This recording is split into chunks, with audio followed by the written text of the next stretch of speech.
Hey everyone, welcome to a very special episode of Crossing the Streams. I'm your host, Eric Rodriguez, aka Nerdchronic. Discussing today my favorite show of all time, Battlestar Galactica. This is an episode specifically just for me. I've been looking forward to a day like this for so long. But everyone you see here on the panel today has finished the series very recently or a little bit while ago, but we're all going to talk about it here today. So I want to jump into the introductions we have. Up top, we have our old friend of the channel, Sonny from Cat and Sonny. Sonny, thank you for being here. Hello, Yay! thank you so much for having me. As always, I love talking. I just love talking, but I love talking specifically about pop culture, and and I love talking to other people about it. And I am really looking forward to talking about Battlestar Galactica. I finally managed to finish the series over on our channel. It's taken me. I don't even want to say it's taken me a couple of years at least to finish the series with breaks here and there. But I just watched the finale a couple of days ago, so it's very clear, or it's very. I haven't been able to stop thinking about it ever since. So yeah, I'm ready to talk and get into some stuff about all of that.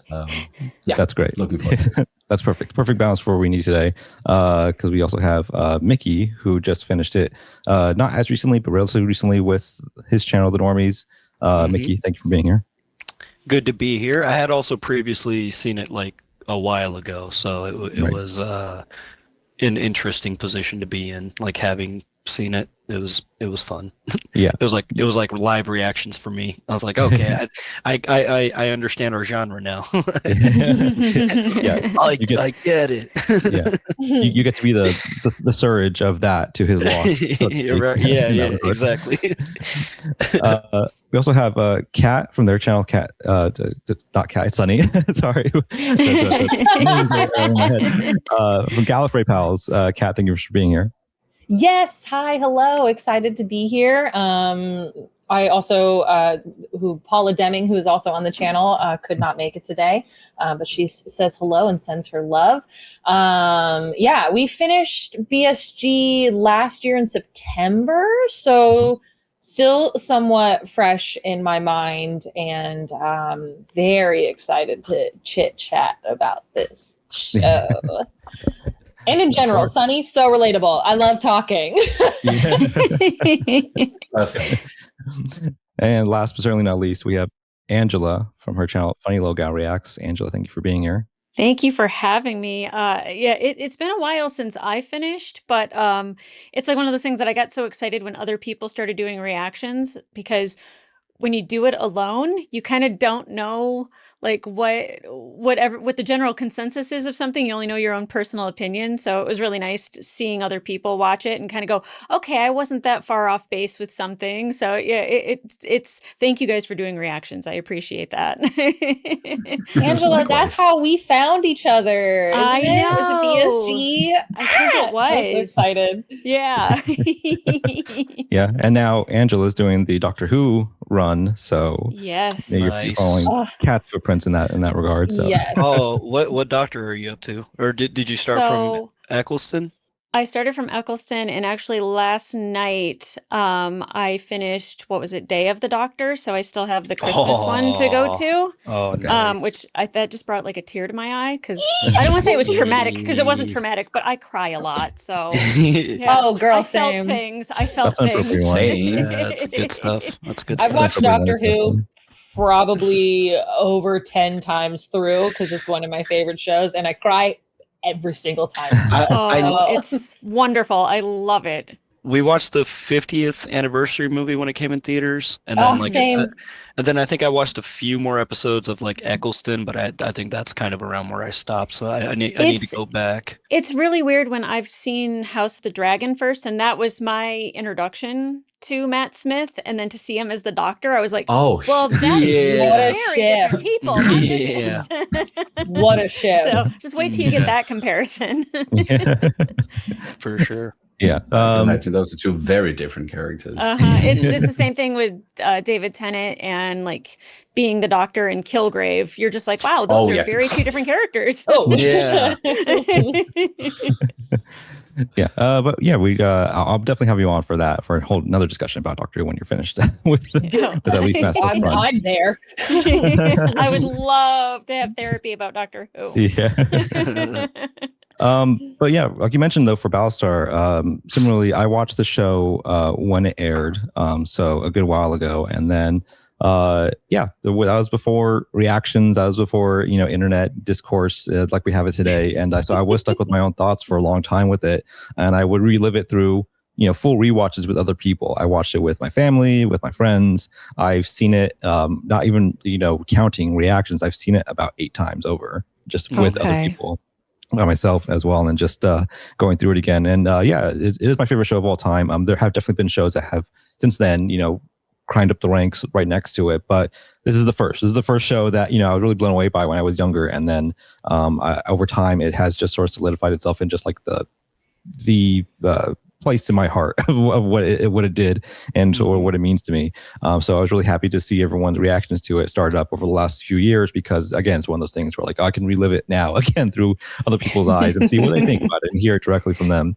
So I'm really happy to put this together finally, to have everyone here today talk about it. So I want to get into the background knowledge of the show itself from all of you, kind of what you knew about it going into it. I'll start with Mickey again, because Mickey, like you mentioned, you had seen the show prior to the reactions. So what was your knowledge of the show, from your memory of it, watching it for the first time and then getting into it for the reactions? Yeah, so I actually had not watched it while it was live on TV, but I do remember, like, we were early college back then, and one of our friends was like really, really into it, to the point where he was like skipping parties. He was like, "Nah, I gotta go home and watch PSG." Like he was super into it, and I love that. I know that a lot, like that was a cultural phenomenon show. Like everybody was watching that. It was like maybe not like Game of Thrones level of like popular, but it was definitely like the water cooler show of that time. So I knew it was popular, but I think I can't really remember how I got into it, but at some point I got into it, and it's after the show had already ended, so I was able to kind of binge through it pretty quickly. And yeah, I kind of had the same feeling. It was just like really impressive for a sci-fi. You hadn't quite seen a sci-fi like that in a good long while, especially for television, like the quality that they were producing, especially the big jump in season 4 of like the production quality and graphics and CGI and everything. But it was just one of those shows that just like kept you just watching. You just couldn't help but just, the mysteries were really good. I mean, it's not a perfect show. I have some criticisms too, but like I think as an overall experience, it's definitely good, and I think it did a lot of big things for like TV cinema. Yeah, absolutely. Yeah, at the time when it was airing, it definitely was up there in the zeitgeist, with Lost, because they aired like at the same time. They sort of started and stopped around each other. Lost was bigger though. That's kind of why I think it was. And I That's feel like where I was. I also feel like sci-fi is just in general, they don't quite get I don't know, for some reason they don't quite jump into the mainstream like other Frustratingly so. Yeah. other genres do. Yeah. Yeah. But yeah, when the show ended, like it had a lot of similar discourse to Lost, and so like again, it's one of those things over the years, like people have been able to dissect it more and like, or at least land on where they feel about it. Angela, I want to jump down to you again, because you finished it a little while ago. But do you recall, your background knowledge of the show prior to getting into it itself? I don't know if I had anything other than I knew Katie Sackhoff was on it, and I think that that's just because she's kind of like the sci-fi queen, if you will. Like she was always doing a lot of like action stuff. So I think that's all I knew about it. And then going into it, I was like kind of surprised at just what it was, because it's not a typical sci-fi show for me, I think. Just because it takes place in space. It's more of like a military show. So I didn't really even know what to expect. And I mean, really, the miniseries, I was like, oh, I'm hooked. Oh, this is so good. This is like such a surprise. What a weird, even the beginning of the miniseries and just seeing like the armistice happen, I was like, what am I watching? This is great. So I'm glad I didn't know anything going in. And, the same thing is that I was watching Lost when everybody else was watching this, because I didn't even know it existed, so which is kind of the downfall of a lot of sci-fi shows, is that sometimes you just don't even know they're out there. Yeah, absolutely. When it aired, it was something that I didn't watch the first season when it aired, then I caught the second season from then on. So it's something that even as I was in the, fandom of it, especially back then in early-ish internet, it was hard to find people, to share with if it's not by word of mouth. Right. And Kat, when you got started for your channel, this is when you had done, a lot of Doctor Who, so you had a sci-fi background with stuff, reacting to it at least. Yeah, I guess what was your sort of background knowledge of the show getting into it? A lot of our background sci-fi was like, we've done a lot of Star Trek, a lot of Doctor Who, that sort of stuff. BSG, I had no idea. I knew nothing about it. I knew nothing of Cylons, or I didn't even know Katie Sackhoff was in it. When she popped up in the first scene, I was like, oh my God. I was like, if I had been, literally one of my first lines was, if I had been watching this when I was younger, it just would have made me more gay.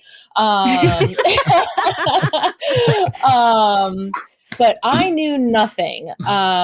Paula went into it having seen the miniseries, but not having watched the rest of the show. Oh, wow. And what's funny with her experience, Angela, is kind of the opposite of yours, is she really enjoyed it. And then at the end of the miniseries, when they do the Boomer reveal, she was so angry because Boomer was one of her favorite characters. I mean, same. So mad that she stopped watching. She was like, I'm done. I'm so over it. I mean, same, but also like I wanted to know what happened after that. Of course. And so she was ready to she was like, I think I'm emotionally ready to come back to this show. And so I think it's just so funny because watching in her own time, she was like, nope, goodbye. I'm not touching it ever again. And so then for the channel, we had a lot of requests for it. I think we did a vote between like BSG and Farscape. I think was her too.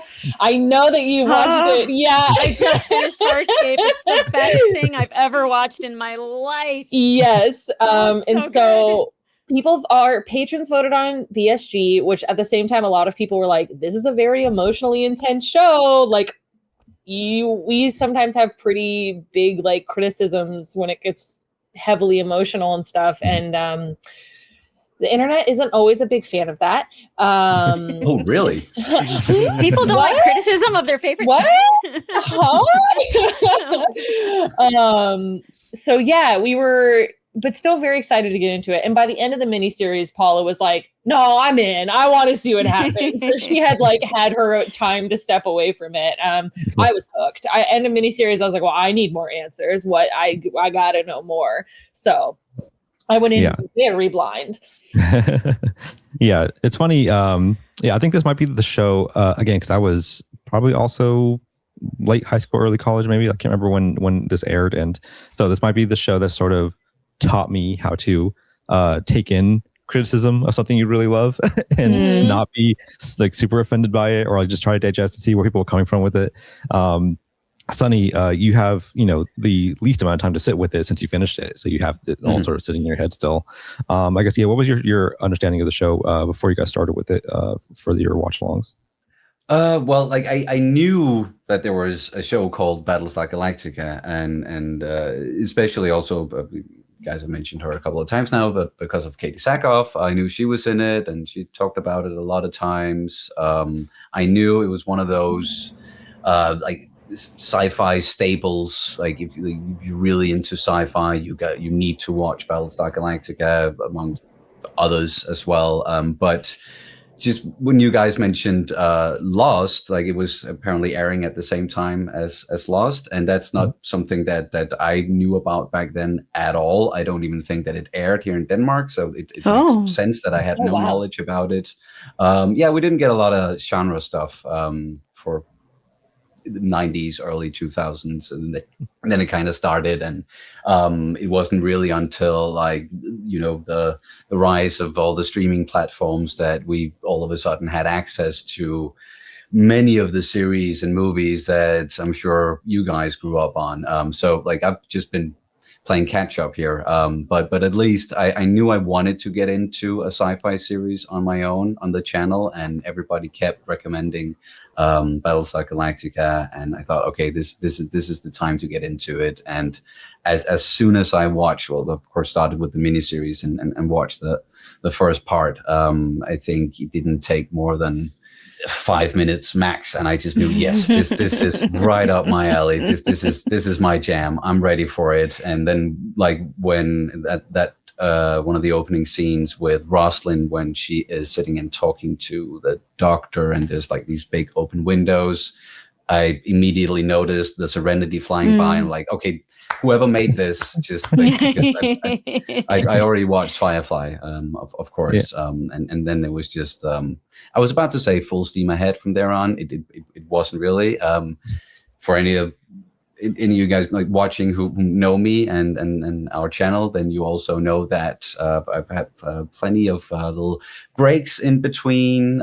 So it's taken me a long while to finish the series, which was also one of the reasons why it was so hard to say goodbye to it, because I feel like I've been watching it forever, and I've been living with these characters forever. And yes, of course, the mystery of it all, and the whole like when you get into it, you start the series and you think, oh, it's just going to be humans versus AI, you know, this AI uprising, but then it gets way more complicated than that, and they get into a lot of things that I was not prepared for them to really get into, a God and faith, and like how that fit together with a sci-fi show. At first that confused me, but it also intrigued me. And again, like the mystery. So that, of course, it drew me in, but what really kept me watching, and I say this about most things, but what always keeps me watching, keeps me engaged, is the characters and their relationships. And that's an aspect of Battlestar where I think it was just strong from start to finish. Like, you can say a lot of, like, there's plenty of things to say about the plot itself. And I think it was Mickey who said that, it's not a perfect series, or maybe it was Eric who said, but it's not a perfect series. There's a lot of inconsistencies, but the characters, they stay strong. And wow, it was difficult saying goodbye to them after such a long while.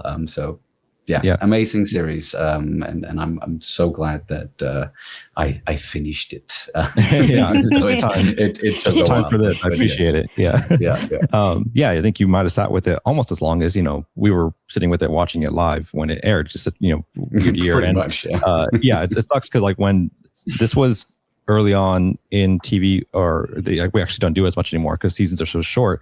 But this is when mid-season finales started to become a thing. And so this is the first show I think I saw that had a mid-season finale in it, where it like stopped halfway through the season, and it was like, well, we'll be back next year, you know, with the rest of it. And it's like, oh, back then that was like so frustrating. Now it's like the standard, you know, it's like a 2-year wait for every show to come back. But no, you're right though. We talked about it a couple times. The miniseries is where it kicks off with everything for everyone. I think everyone is really intrigued by that opening scene. It definitely sets a statement with like just the text over silence, and like seeing the images of the armistice meeting. And the miniseries like has a lot on its shoulders to pull everyone in. Because obviously it's only 2 extended episodes to establish the world, establish like the stakes of what's going on. And I think it does a pretty remarkable job setting the tone for what you could expect with the series, starting with, you know, it opens with like a whole world, you know, worlds of a universe to play with, and then immediately kind of like, you know, undercuts that by killing off everyone, all of humanity. So we know where there are is 12 colonies. Isn't this exciting? Exactly. It definitely pops things off right away. So I want to get into the miniseries and just season 1 in general, and kind of what everyone's thoughts were getting into it, and, you know, what elements sort of hooked you on it. Mickey, again, like you watched it, you know, back when, and then you got to watch it again with new eyes, with the channel, with everyone around you. I guess what were some of the early elements of the show that you personally, you know, latched onto, and then when seeing it through other people's reactions, what do you think was kind of working, and what did you see work for others? So back when I watched it, this is when I was like really into like collecting Blu-rays. Like that was kind of like somewhat new at that time too, because that's how I watched Lost. Because me and Serge would hang out a lot at that time, and I know he liked Lost, and there was a Fry's Electronics where I would go buy these DVDs Oh, because they were always on sale. Yeah. So I did that with Lost and Battlestar Galactica, but it may or may not have been provided to me on a hard drive, allegedly. Oh, So I actually didn't know there was a mini series and then a show because I was just like going right into it. So Right. for me, it was just so you started with episode 33 or with 33? no. I saw the mini series, but I had but I had the Got rest it. of it. Yeah, I had the rest of it available to me, but it was labeled episode 1, 2, 3 for me. Oh, okay. So I didn't know about that cultural gap of like, oh, there was a mini series and then there was a show. For me, it was just seamless. So that was another, I guess, way I lucked out. But no, it was the same thing. I mean, like I said, I'd been familiar with the show. Like my friend in college was like really into it. He was trying to get people to slowly, one by one, he got a few people to get into it. So I knew there was something about that show, and I just don't know. I mean, we were like young and out and partying and all the time, so not watching a lot of TV back then. But I did like sci-fis a lot, so yeah. I mean, it was the same thing. That first episode, the first two it's just so strong that you're just like I have to see what's this show is extremely good with its cliffhangers because it just it really will in the last like 2 minutes it throws something completely out of left field and you're like, well, damn it, it's 2 o'clock in the morning, but I got time for one more, I guess. Yeah. So Portlandia sketch. I literally One with more. Angela. Yep. yeah. The power goes out, not paying your bills. Like Homeless, but I still have Battlestar Galactica. Yeah. No, I would, when we get it from the miniseries into the main show, it then starts off really strong there, as Angela mentioned, with the episode titled 33, which is where the survivors are jumping every 33 minutes. That episode was exhausting. Yeah. And they all are. Yeah. You're not wrong. You're not wrong. Yeah. It just sets a really great tone again with the stakes of what the characters are going through. It really makes you sit with them and like immediately empathize with their struggle, like on a physical level, because you're like, I know what it's like to be exhausted. I can't imagine what it's like to be this exhausted. And the show, the first season specifically, is rooted in that, similar to Lost. It's rooted in these sort of like realism of like what it's like to live day to day in this environment, in this scenario. And so I think that's one of the things that people really loved at first was the sort of groundedness of that. People called it West Wing in space. So it was like, yes, like this plus the politics, of what the humans were dealing with, and the Cylon element too, on top of that. But Angela, I want to ask, for you, with the human element, with the characters, we got to meet Starbuck, Lee, Adama, Rosalind, everyone. And there's so many people that we meet up front that do last throughout the series. Baltar as another one. Among those, select few that we do meet early on, I guess, do you recall some of your favorites up front, the ones sort of like the characters that you did find yourself getting attached to? Immediately Chief. Oh yeah, Gerald. I was just like, oh, because he struck me as like a very like hardworking blue collar kind of guy, and I grew up in like a very blue collar town. General Motors was very much big, so like unions and all of that, and that's what he reminded me of, was like all of those Midwest type of guys, and and how he cares for people. Venting the people, I know that you have to do that to save the ship, but him really wanting to try to save the people first, that meant something to me. And because there's all the human elements of all the characters that we meet that are very much, you see people like that in everyday life, just not in the same environment. And immediately I disliked Ty. I hated Saul Ty with a passion. I absolutely loved Chief. I was very drawn to Adama because he's a very powerful kind of stoic figure. But when he shows his emotion, I was like, oh, Dad's mad. Like, oh no, like I want his approval. Starbuck was like one of those people where I'm like, she's the girl that laughs the loudest because she needs the attention. So I just found so many human elements out of all of the characters, but definitely Chief was the one where I was like focused on him. And I think that that's why the betrayal of Boomer hit me so much harder, because I was like, no, like I liked you and you're screwing over my favorite character. Like I don't like you at all now. Yeah, exactly. Again, I think I remember the normies saying it specifically, but yeah, one of the other elements of the show that added to a lot of the discourse per episode with your discussions was the moral dilemmas each episode, like the venting of like, oh, what does it mean do we have to, sacrifice a few to save 1,000, whatever. And that's just what the show is built on. It's this idea of like, what moral choices do we have to make to continue our survival? Kat, in that regard, with the elements of the facing a trolley problem every episode, I guess where did you land with some of the decisions early on, specifically in season 1, when we're still learning about the characters, with things like the venting of the crew, blowing up the Olympic carrier, or the Olympic carrier, one of the ships we had to blow up, and yeah, some of the hard choices that people had to make. One of my favorites being Adama sticking around to save Starbuck when she was stranded on that planet, and potentially sacrificing the fleet for her, safety. So yeah, those different elements of season 1, I guess. How did you sort of digest those? So immediately with the one you just brought up about Adama and Starbuck, obviously I was very emotionally attached to Starbuck. She was one of my first ones, probably because I saw a lot of myself in her. I've now been sober for 10 years, but I used to, have a very big problem with drinking, and this like desperate need for like, I'm in so much pain. I don't know how to communicate that. So I'm just going to be this very like outwardly aggressive person.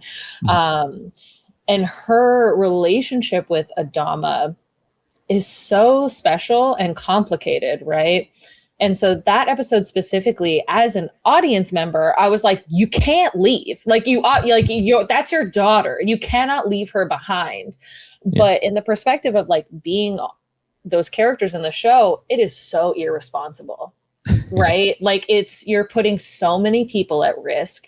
And you feel like there's a hierarchy of importance. Exactly. And so it's so complicated, because me as an emotional audience member, I'm like, yeah, no, I'm with him. But then my other logical brain is like, dude, this is so selfish and so risky. Like, and I feel like this show was constantly putting me in that back and forth, where it was like, me, Kat, as an emotional viewer, is like, awful. How could you make that decision? You suck. You're the worst. Terrible. But it's like, well, if you put yourself in that position, what would you be doing? What would you be saying? And it's a completely different perspective. And so I think the show does a really great job at making you feel things, whether it's really intensely angry or really supportive and happy. Well, happy is I use that loosely when it comes to Battlestar Galactica. But, again, like very early of like characters you're attached to, right? Angela, you were talking about it. Hilo. I was immediately in love with him. And also learning that like he was supposed to be kind of a one-off character, but he was so strong that they were like, no, we're keeping you on and we'll write in a whole new story for you, which I think I'm pretty sure he wasn't supposed to go past the miniseries. He wasn't. Yeah. That would have been a mistake. The biggest mistake. He is one of my through and through favorite characters. And in the beginning, I obviously have personally hated Baltar, and so Hilo I love him so much. I hated him. Paula told me, she was like, there's a character, and I'm not going to say when he shows, like, or not even he. She's like, I'm not going to say when they show up or anything about how I feel about them, but I'm curious to see your reaction. It literally panned to Baltar, and I went, ew. I was like, no, I know too many men like him. No. And so when Hilo was like, let me sacrifice myself to save this guy, I was like, no. So this show, it just does a really good job at making you feel frustrated. So many different levels of like personally horrible, think you're stupid. But Kat, what would you do if you were in this situation and you were the last of humanity and like blah blah blah? And it's like, I don't know. Yeah. What's the right answer? Who knows? Yeah. But you're absolutely right. So much of that is rooted in, how well they build the characters and how attached we get to them. Even Baltar, throughout the series, as scummy as he is, becomes endearing because of what he goes through. He survives so much. And I think watching people survive through things is just an easy way to empathize with them in a certain sense. Once they go through so much, you're like, it can't be all for nothing. It can't be that they just get wiped out after what we've seen them go through. But Sonny, the element of the emotional attachment and the weight that we have to the characters, particularly with like Adama and Lee, as the father-son dynamic that they are rebuilding in season 1, is a huge part of the thrust of the story and like why they want to survive, because they're not only holding on to the concept of humanity, but also just the personal attachments of what they have left, whether it's like, they lost their family or they only have like this person left in their life. So that's why this whole show is about a found family coming together in the Galactica. I guess in that sense, what emotional elements from season 1 do you recall latching onto at first, if it was like Lee and Adama, or Lee and Starbuck, or Ty and Ellen showing up, You better not be Ty and Ellen, Sonny. Tie me up, tie me down. Yeah, that episode just threw me for a fucking loop. As you guys mentioned, like the when you're watching the show, you're the emotional part of your brain and then the logical part, like they're constantly at odds with each other, with what do you want to happen, what makes sense in the situation, what does the characters want, what would make sense for them. And watching it, you get frustrated a lot of the time because of the decisions that some of the characters are making, and you'll be sitting there and yelling at them throughout the episode and saying, this doesn't make sense, why would you do it like that? And then when you think about it after watching it, it's like, okay, it makes sense when you take into consideration blah blah blah, which is something that when people are watching reactions, they're always very chill about that when you're with your first reaction to something. And of course they all listen to like when you talk about the episode afterwards.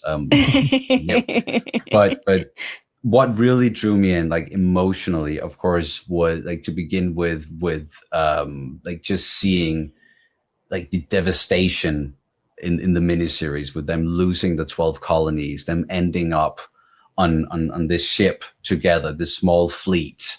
That's it. That this is what's left of humanity, and then just seeing the pressure everyone is under. So like it was, I'm very much an emotional sponge. So it was just like every time a character got mad or sad or frustrated or happy, I was right there with them. And since there's not a lot of happiness necessarily going on in the series, and it's more in the other direction, then that was my mood a lot of the time watching it. So that's just long way around for me to say that in the beginning, I really connected with pretty much all the characters, all the relationships. I was very invested in with Adama and Lee, but it's specifically because of the relationship I have with my father, which is thankfully not strained, never has been. But he's also very much this military guy who can be pretty square sometimes,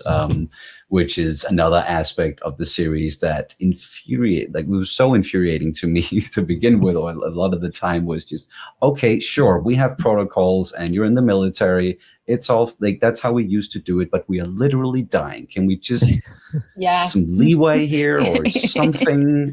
We don't have to be so by the fracking book.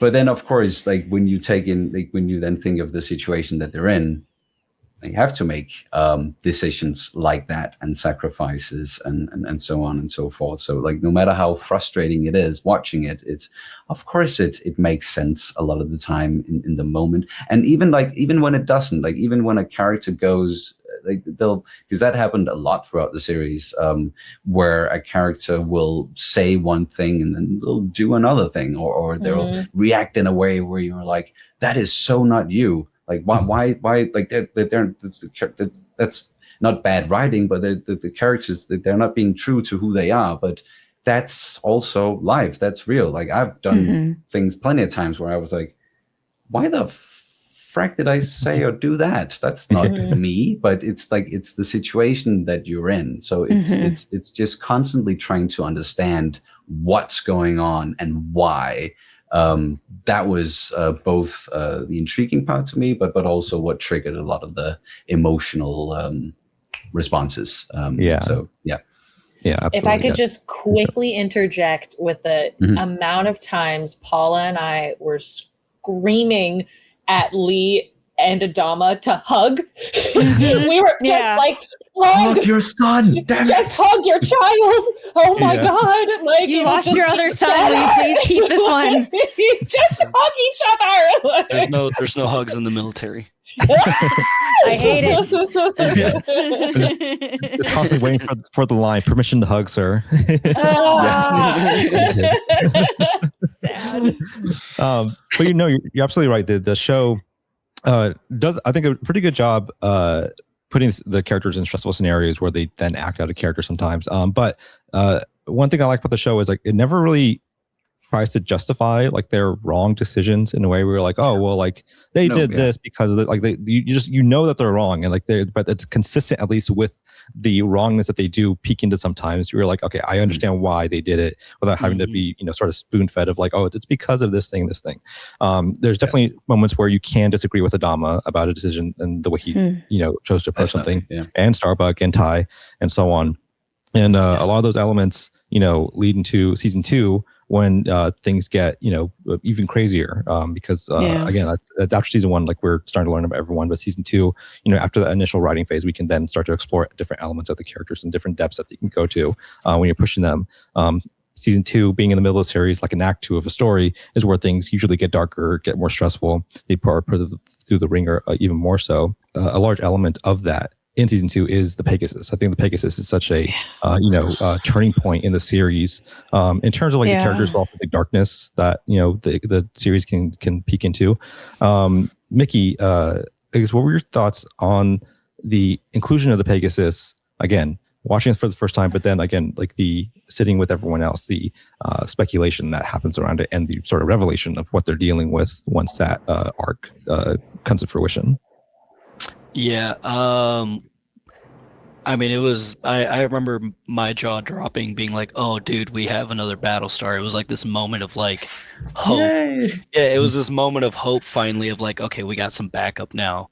But then, as you slowly meet this other ship and the captain, and you're like, okay, well, hang on. I mean, maybe we can work together. It seems like they've gone through some things. Maybe we could send a therapist over there or something. But it's like this moment of hope that fizzles out because we just can't be on the same page.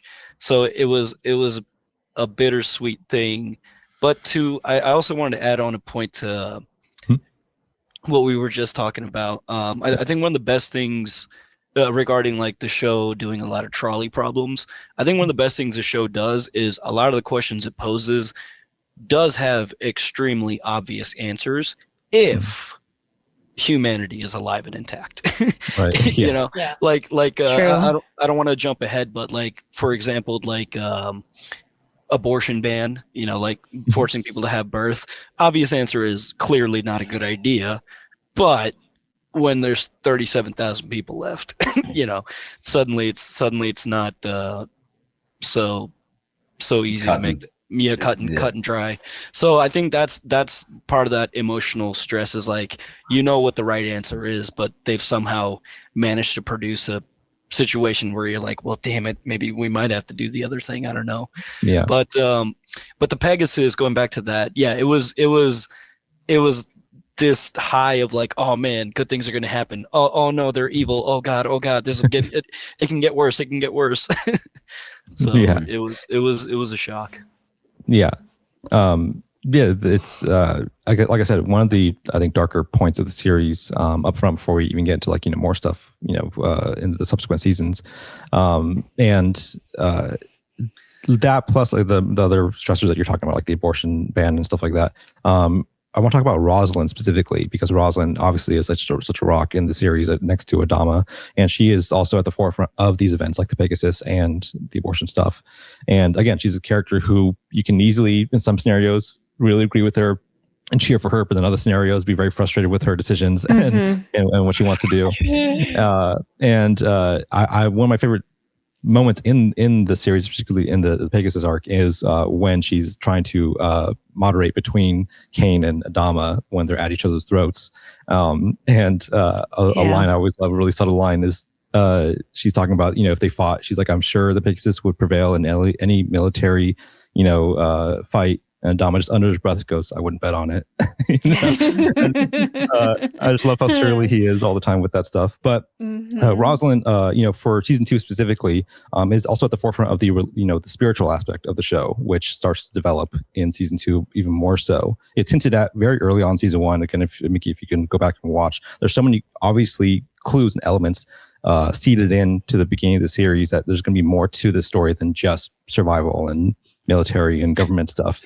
That's why I feel like everybody should watch the show at least twice. Because on the second watch, a lot of these moments are with who the Cylons end up being, and you see the whole situation from a different perspective. Even the season 1 scene where Ty vented the people and Tyrell is trying to save them, and it's like you know where things go, and it's like that it gives a whole new perspective to that moment. Yeah, exactly. Yeah, it's one of those things where, again, looking at the series as a whole, the whole series is based off of the writing concept of a Deus Ex Machina. But they were like, what if a Deus Ex Machina was behind everything, behind every sort of big decision or big moment in the series? Angela, I guess, regarding Rosalind and her relationship with the spiritual aspect of the show and how that was developing in season 2, I guess, what were your thoughts on those things as they were occurring? Because again, from a sci-fi standpoint, you think about space and science and stuff like that, and then you have to sort of open yourself up to the possibilities that there's more going on here. Because how were you sort of digesting that in season 2? Well, I think being a sci-fi watcher, you're used to things being rooted in logic, and I was frustrated with a lot of the religious aspects because I was just like, when it comes to faith and belief, I feel like an outside source, like the gods or the spiritual, is like such a big concept that believing in the people that you're around first, and believing that in hope, and having faith that everybody's doing what they can. So for me, I was really frustrated with the idea of all of a sudden there being signs and, seeing visions. And I was just like, what is happening right now? But like what Mickey said is, when you watch it from a different perspective, as a viewer in your first watch, you're going, but then you realize that if you are in that, and it might not be me, but I could see how some people would be like, I have to believe in signs. I have to believe in a higher power or gods because it's the only way I can get through this. And believing that somebody may have a closer touch to a god like Rosalind, where they're all bowing down to her and she's touching them. I was like, okay, this is weird. But some people need that to get through something hard. So it's really interesting on the first watch, hating it, and watching it again and going, okay, I get it.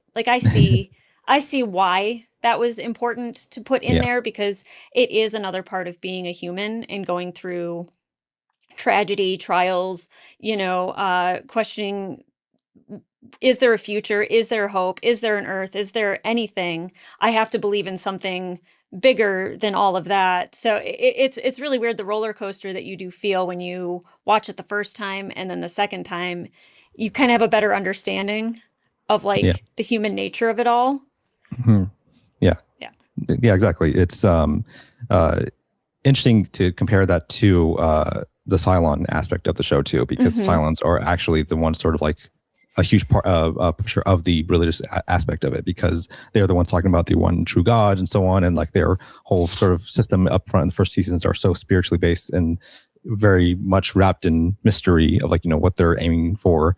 And Kat, so I want to talk about the Cylon, specifically the Cylon side of things, because it's funny, in the first season, in the miniseries, we get the reveal with Boomer as a Cylon, and then the first season we don't really get a lot of big reveals with them. And season 2 is when we start getting, I think, like more of what's going on. The mystery side of things with the Cylons, like who's potentially Cylon, who can we trust, is a big part of those first 2 seasons. I guess, what were your thoughts on that aspect of, not knowing who you can trust, but then what were your thoughts on the early reveals of some of the Cylons, like Deanna, Lucy Lawless, and Cavill and Simon and so on?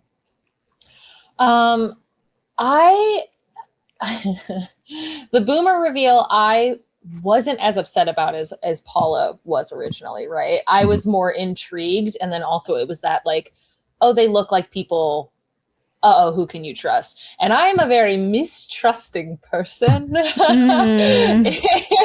It's especially anybody that watches our Star Trek reactions. I am constantly like, no, Sus. don't trust Everyone's you. sus. An admiral? No, don't trust an admiral for the life of me. Absolutely not. And so it instilled that in me, where it was like, it's them. It's for sure them. If it's Hilo, I'm done watching the show. I'm out of here. How dare you? Don't mess with that. And so it's this constant back and forth of being like, it's that person. It's definitely that person. And then later being like, no way could it be that person.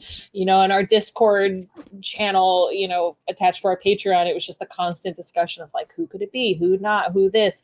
And sometimes I think, and I know Paula has talked about having this issue sometimes of getting too attached to that, and it can be almost distracting sometimes from the storytelling, because you can get too latched onto, wait, is it this person? Is it that person? Is it that it can be almost distracting sometimes. So I think Paula and I both kind of went back and forth with that, of like sometimes being like, we just gotta let go. Like we gotta go for the ride and go for the ride that they're telling us to sit through. When Lucy Lawless came on, I was incredibly mistrusting. I was like, she's so great. No, I was like, absolutely not. And so the reveal, I almost felt very like vindicated. I was like, ha ha ha, yeah, I knew I couldn't trust you.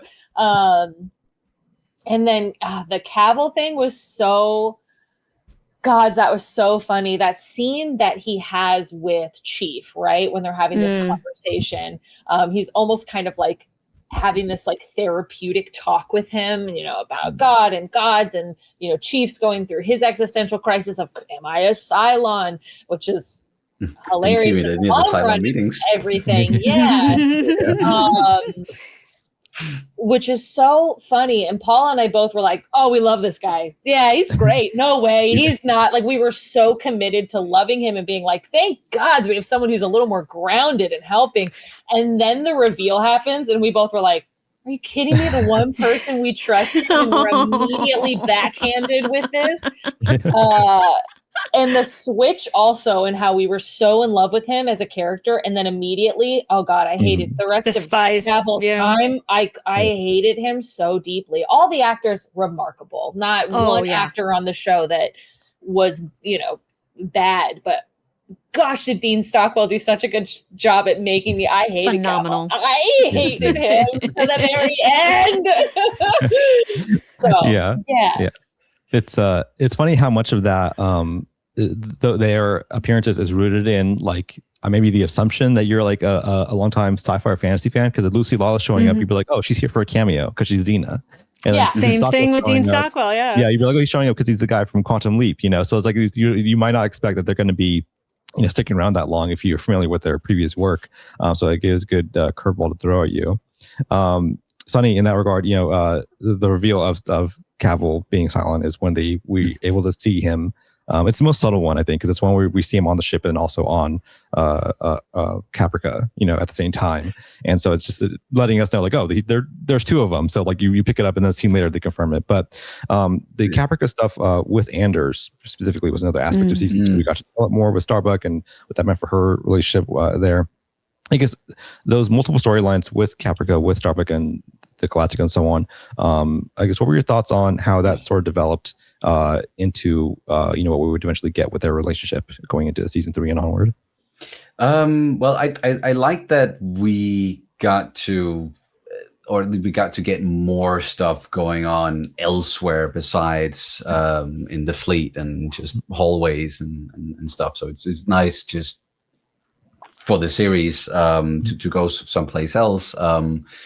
I immediately, like, I really liked Anders, or Anders, as I would pronounce his name in Danish, and I was very confused with like how they were pronouncing the name to begin with. I'm like, Anders, is that how you would? Because it's not a typical name in like the States, or is it? Or, No, I haven't at least heard of that. Yeah, I guess it's the last name. I haven't at least. It's a first name here, so it's anywho. It was great, like going there and seeing like this resistance, and okay, there are more survivors, there are more humans, and just like to quickly comment on the whole, who's a Cylon and who's not. Like I'm very much with you, Kat, where I was just at one point, nope, I'm not even gonna try to figure this out. I'm just along for the ride because this is breaking my brain and I'm not able to focus on anything else. So unless they 100% confirm, yes, this character is a Cylon, I'm just not gonna think about it. I'm not going to believe that. So I'm really trying to push that to the side because there was so much going on in the series at that point, and especially with season 2 kind of doing this, because the first season was more, well, it was shorter but also more focused, and it was more of a, okay, as I thought what the series was going to be to begin with, just humans versus AI versus Cylons, we have to survive. And then they start introducing so many elements, and getting the romance there between Anders and Starbuck. It seemed like, okay, she found someone that she really cares about and wants to go back to, and I really hope that she does. And then it gets really complicated down the line, but it was at least. It was them introducing, felt like to me at least, them introducing some sort of like more of a hopeful aspect to the series in many ways, because like you're constantly looking for, okay, how can they survive this? Like, because they are definitely like the odds are not in their favor at all at any point really throughout the series, and then when you start getting some of these Cylon reveals where you're like, okay, yes, that's definitely a Cylon with like Lucy Lawless character showing up, and with Cavill, and yes, he was very likable to begin with, and I loved that scene between him and Tyrell, also specifically because I was kind of rejecting like the whole religious aspect, the spiritual aspect of the series to begin with, because it just didn't make sense to me, and also I don't know how you guys grew up necessarily, but at least here in Denmark, it's like, people aren't really that religious, and we're not that. I'm not a religious person at all. So to me, it was just like introducing an aspect to like a sci-fi show that sort of to begin with just took away from what I like about sci-fi, but where it then pulled me back in was that, oh, it's not, and sorry, I'm always trying to be very careful about what I say when I'm talking about religion and faith, so I really don't want to offend anyone, but it was when it got real, like in the series, where it's like, okay, this is real, like there is something going on that is like unexplainable, but it is happening. I can see that it's not just people having faith in something that they can't physically prove or something, in the show at least. So that's when that really drew me in as part of the mystery as well, where it's like, okay, now the Cylons have this one true God, and is that still on a spiritual level, or is it more of a like an overlord thing, or what are we talking about here?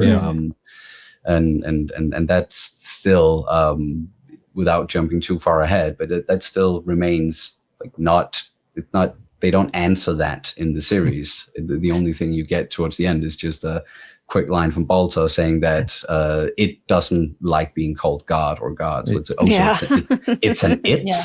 Yeah. Want to elaborate? But Yeah. I liked it. So it stayed sort of vague and mysterious, but it still felt very real and kind of tangible in this series in a way where I was afraid that they were going it was more going to be, I don't know, like preachy at times, the series, because that's something that will be a bit of a turnoff for me, or a bit of a deal breaker sometimes, is when entertainment, it gets a bit too preachy about, yes, you must believe in God, otherwise what's wrong with you? Like, oh, sorry, I didn't know. Yeah. They walk a fine line using the concept, or like the idea of God as a huge story element, but I think keeping it like strictly like a story element of like, what that means for the plot and for the characters moving forward as like like you said, like a tangible thing that they can actually like, interact with and like, see how it changes events that are happening. But, I definitely have my own headcanon for like a lot of, the answers for like, what we've been given to like, comprehend like what we do see and how the series shakes out. But you're right about the relationships though, and with Anders and Starbuck and so on.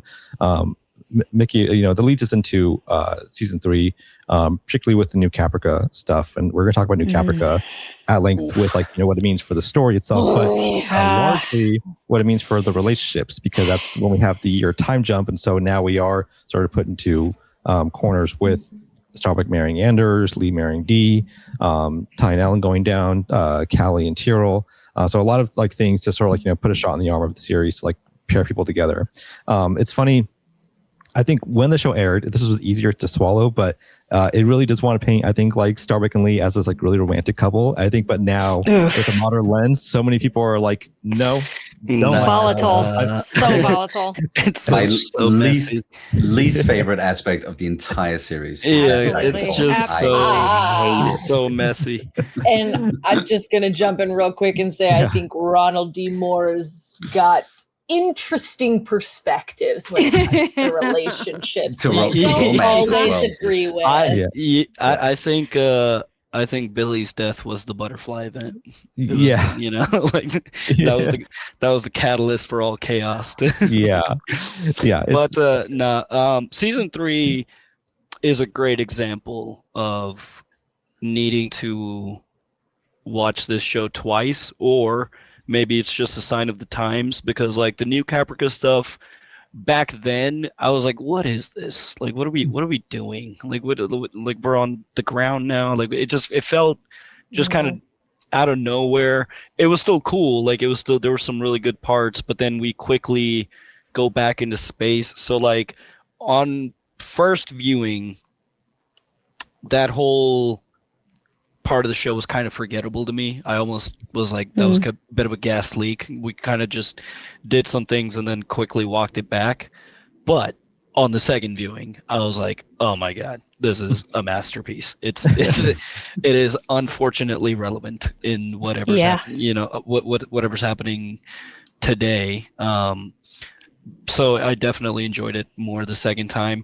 The pairings were, I think Tyrell and Cassie is also a crazy one, because it was like, or not, I'm sorry. Am I getting Callie. Yeah, Callie. Callie. That was also a crazy one, because it doesn't straight go from him beating the shit out Almost, of her. It felt gross. It felt really gross. It felt like a jump cut from that to her being pregnant, and I was like, oh, okay. All right. Sure. Yeah. Yeah, it was like, okay, all right. But no, the romance in the series a bit. Season 3 was really good, and I really enjoyed Gaeta a lot in the season, just because he was kind of sort of not playing both sides, but I think he was definitely on the side of good. But he had to do what he had to do. But I really, he kind of shined through for me. And then this was also a good moment for me to try to throw people off the tracks when Saul, like, the whole like the death thing happens, and I was like, yeah, I just don't think they knew what to do with their characters, so they just kind of just wrote it. And I was like, get him. But I also wanted to add to the God conversation. I think that's like one of the best things the show does is how they balance humanity, AI, and this whole notion of gods. Because like the Cylons believe in a god, but the Cylons themselves are kind of gods to us now in terms of their technological achievement. And the show almost poses it as like, okay, fine, gods exist, but what if they're malignant narcissists? Or what if God has an anxiety disorder? Or what if they're not all loving? Or what if God is just vengeful and self-serving? It's like, are they still worth praising? Are they still worth listening to? Or Angela, what you said earlier, or do you just kind of take the gift of life that whatever it is gave you and just kind of focus on what's around you? Because there are. I see this is where I can like start talking for like hours, because I love talking about I love talking about space and like cerebral things, and the most frustrating thing about life is like all those answers that we're just never going to get because we just can't. We don't have the capability. Even if we had the capability to study the cosmos, we don't have the intelligence to comprehend it. So all the time. I'm also I'm also not a religious person in terms of like, like traditionally, like, worshiping like a person or an entity. I do believe in like a higher power, but I believe it more in terms of like, like how black holes exist. Like that's an observable energy in the universe that we can't. Energy. It's something that exists. We can observe it, but we can't comprehend it. It's something. It is literally a higher power.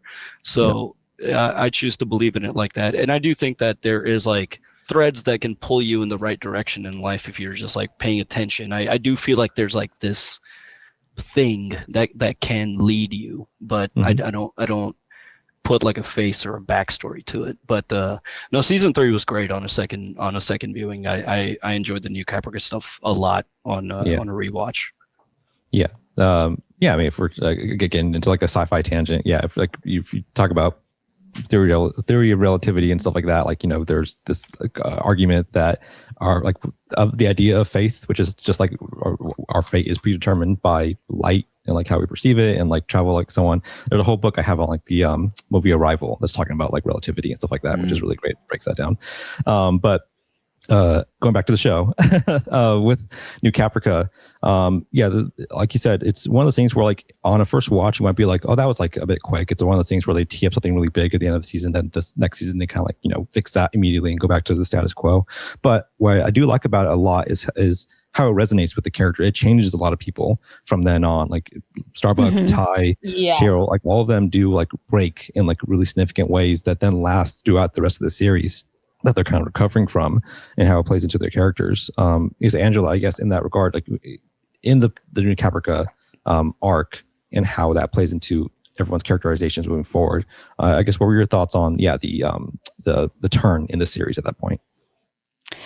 I think it was actually kind of necessary for a lot of those characters to go through something that, they wanted to be on this planet so badly, and that they had found home, and it wasn't a place of like salvation. It wasn't where they were going to find their happiness. And I think what they went through on New Caprica changed them for the future, especially like Starbuck, but especially Ty, like, and doing what he had to do to Ellen.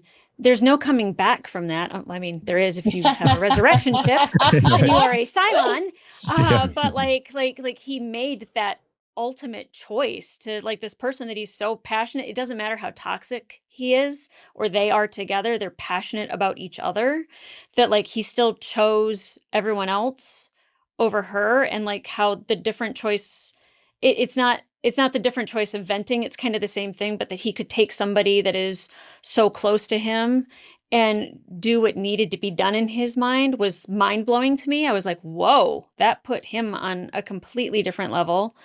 Obviously, like I loved seeing Tyrell in charge and kind of being the Union guy again. Like I absolutely loved that aspect. But then there's like some stuff that like the boxing match thing and like what you saw, what happened, and what led to like her saying yes to Anders and getting married to him. So there was a lot of stuff that was so icky and gross about it too, but it was so human and so Mm. sloppy and so typical of like, It is you know, realistic, yeah. yeah. So, but I it's just the Atmos jump. Like it gave me like the that best was- moment in Adama sci-fi maneuver, that I've yeah. ever Yeah. experienced. That the was Adama chills. maneuver. Oh, Yeah. that was just like, Big- it was perfection. I love those moments in the show too, where like they're around the battle table, you're hearing them talk about what they're about to do. You can't quite put it together. Like they're giving you, Mhm. they're like something's about to happen. But like you're just like, oh man, like you could feel it, but they don't give you enough to like give you the full thing, and then it happens, and it's just and like, it yeah. takes your breath away. The second it's Yeah. like poof, you're just like, oh my god, all the wind just went right out of my lungs. Yeah. Yeah, it's definitely one of the highlights of the show. Is the Adama maneuver, because it's really brilliant. Again, with building off of what we have seen in the previous space fights and so on, and just the logic that the show had built. I guess jumping ahead, with the stakes of like the later seasons of the Galactica falling apart, I was like, maybe it was because you guys jumped in atmosphere. Maybe it's because you did that once. She went through a lot. Our Yeah. girl's She a did. tough bitch, but she Yeah. went through a lot. Yeah. But again, one of the new developments that we have in season 3 with New Caprica and onward is Baltar now going with the Cylons because of that. And they posed the interesting question. I know this is what they actually asked themselves in the writing room.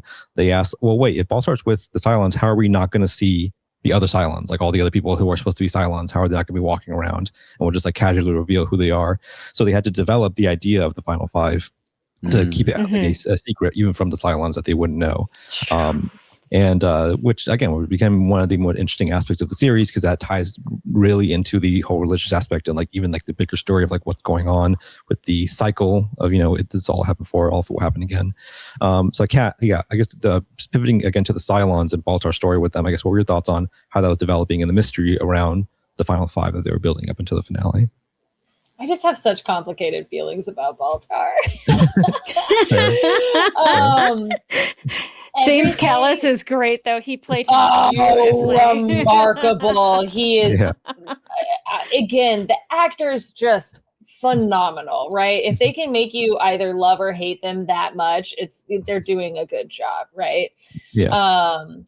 It's just everything on New Caprica leading into the rest of the season. It was, and I haven't done a second watch through yet, so I haven't re-experienced it.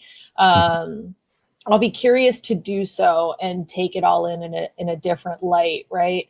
But the stuff that happens on New Caprica, where again, as a viewer, it's like, Baltar, I hate you. I hate the decisions you're making, but also at the same time, what would I do if I were in his situation? I don't know, right? We missed these like 2 years of information. We don't know what's going on. Between Paula and I, Paula couldn't stand that. Paula's not a time jump, lack of information type of person. I don't mind it because we both are very different. She was like, I hate it. I don't why. And I was like, I'm kind of here for it to see what they do and how they pull it all back together. But Baltar going with the Cylons felt like such a cop out. I was like, this guy doesn't have to deal with anything he did. Yeah, there's never any repercussions for him. He just consistently does not have to deal with the terrible stuff that he does. He just gets to disconnect from it and run away, and it's constantly so frustrating. Yeah, he's the fail upwards king, as yes. I've heard. Yes, and we just want justice. I'm like, I don't have the patience for a white man getting away with stuff. I'm so over it. And also, like, we're watching it in like 2025 or 2024 or whatever, like kind of mindset, and so much has happened in that time from when the show released and now. So there's just a lot of, in some aspects, growth in society, and also not at the same time.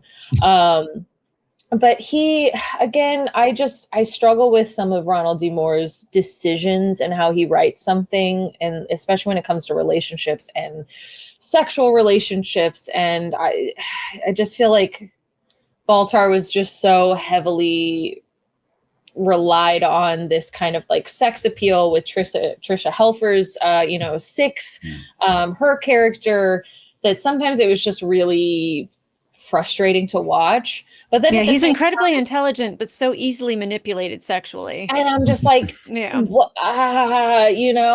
But then we're getting these different, all of a sudden we're like on a Cylon ship all the time, which was Dope. a fascinating experience to have. We're seeing this like, oh, we don't see the white walls that you're seeing. Like, we're all walking through here seeing a forest of like with waterfalls and this or that, and it was like, wait, what?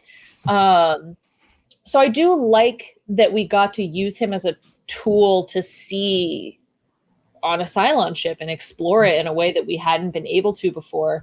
And I think that's something I didn't really expect in a lot of ways with this show.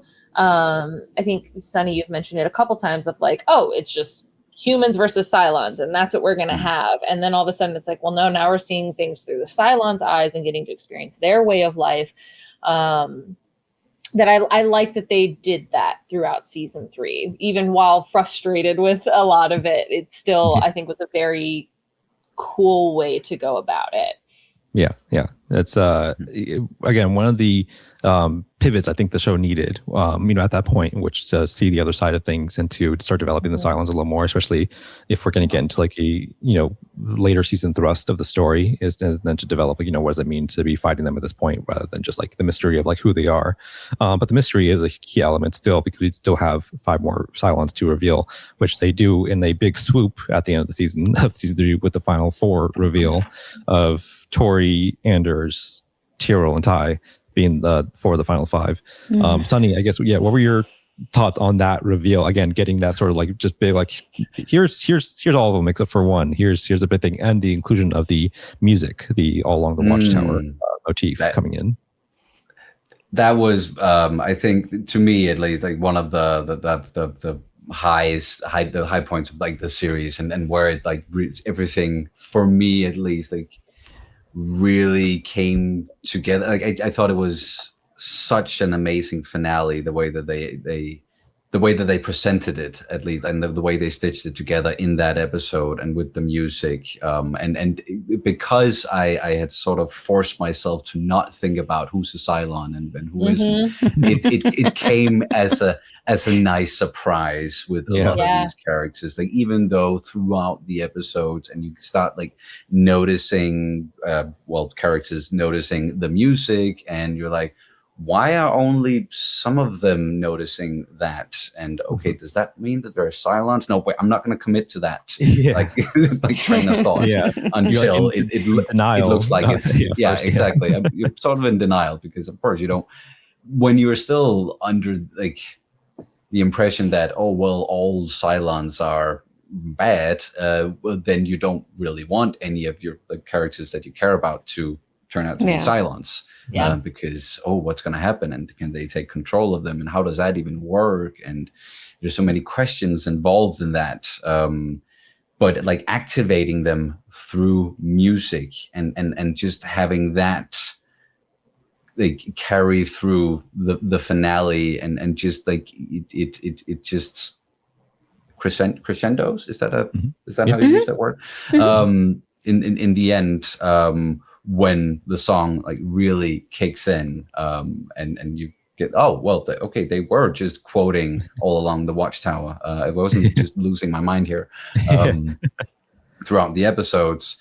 That was just chills all over watching that. And then came like thinking about it afterwards. Oh wait, like the implications. So that means like going back, the Cylons tortured one of the final 5, and then one of the other ones like made a union down there. And how does that even like how do like, and of course we do get answers later on, but I just thought that they revealed it at a point in the series where that reveal just it made sense, and it was like in the most impactful moment I think they could have done that. And then it was so exciting, or at least it set up the next season for me.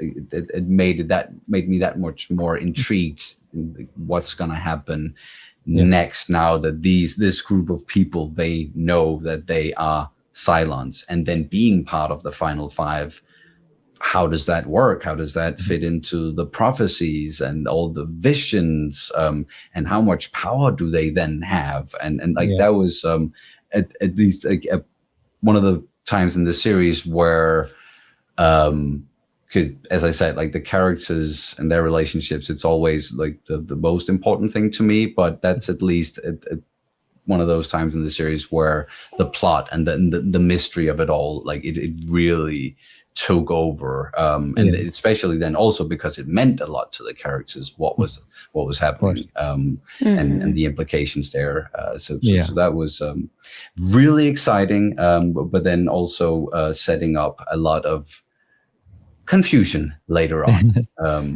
with how that works, and then how says, there's so much confusion. There's too much confusion. There is so much. Yes.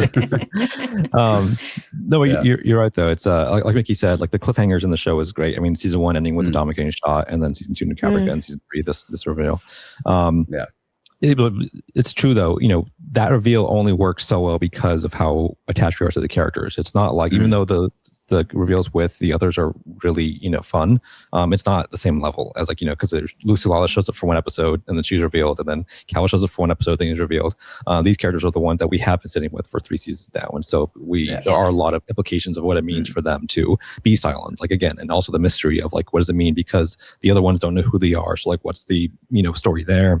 So it does give us a lot. And also then on top of that, Starbuck coming back at the same time, in her ship, and Frank, the normies also being like, she's the fifth, like clearly she's the fifth. That must be what it is. They're trying to tell us.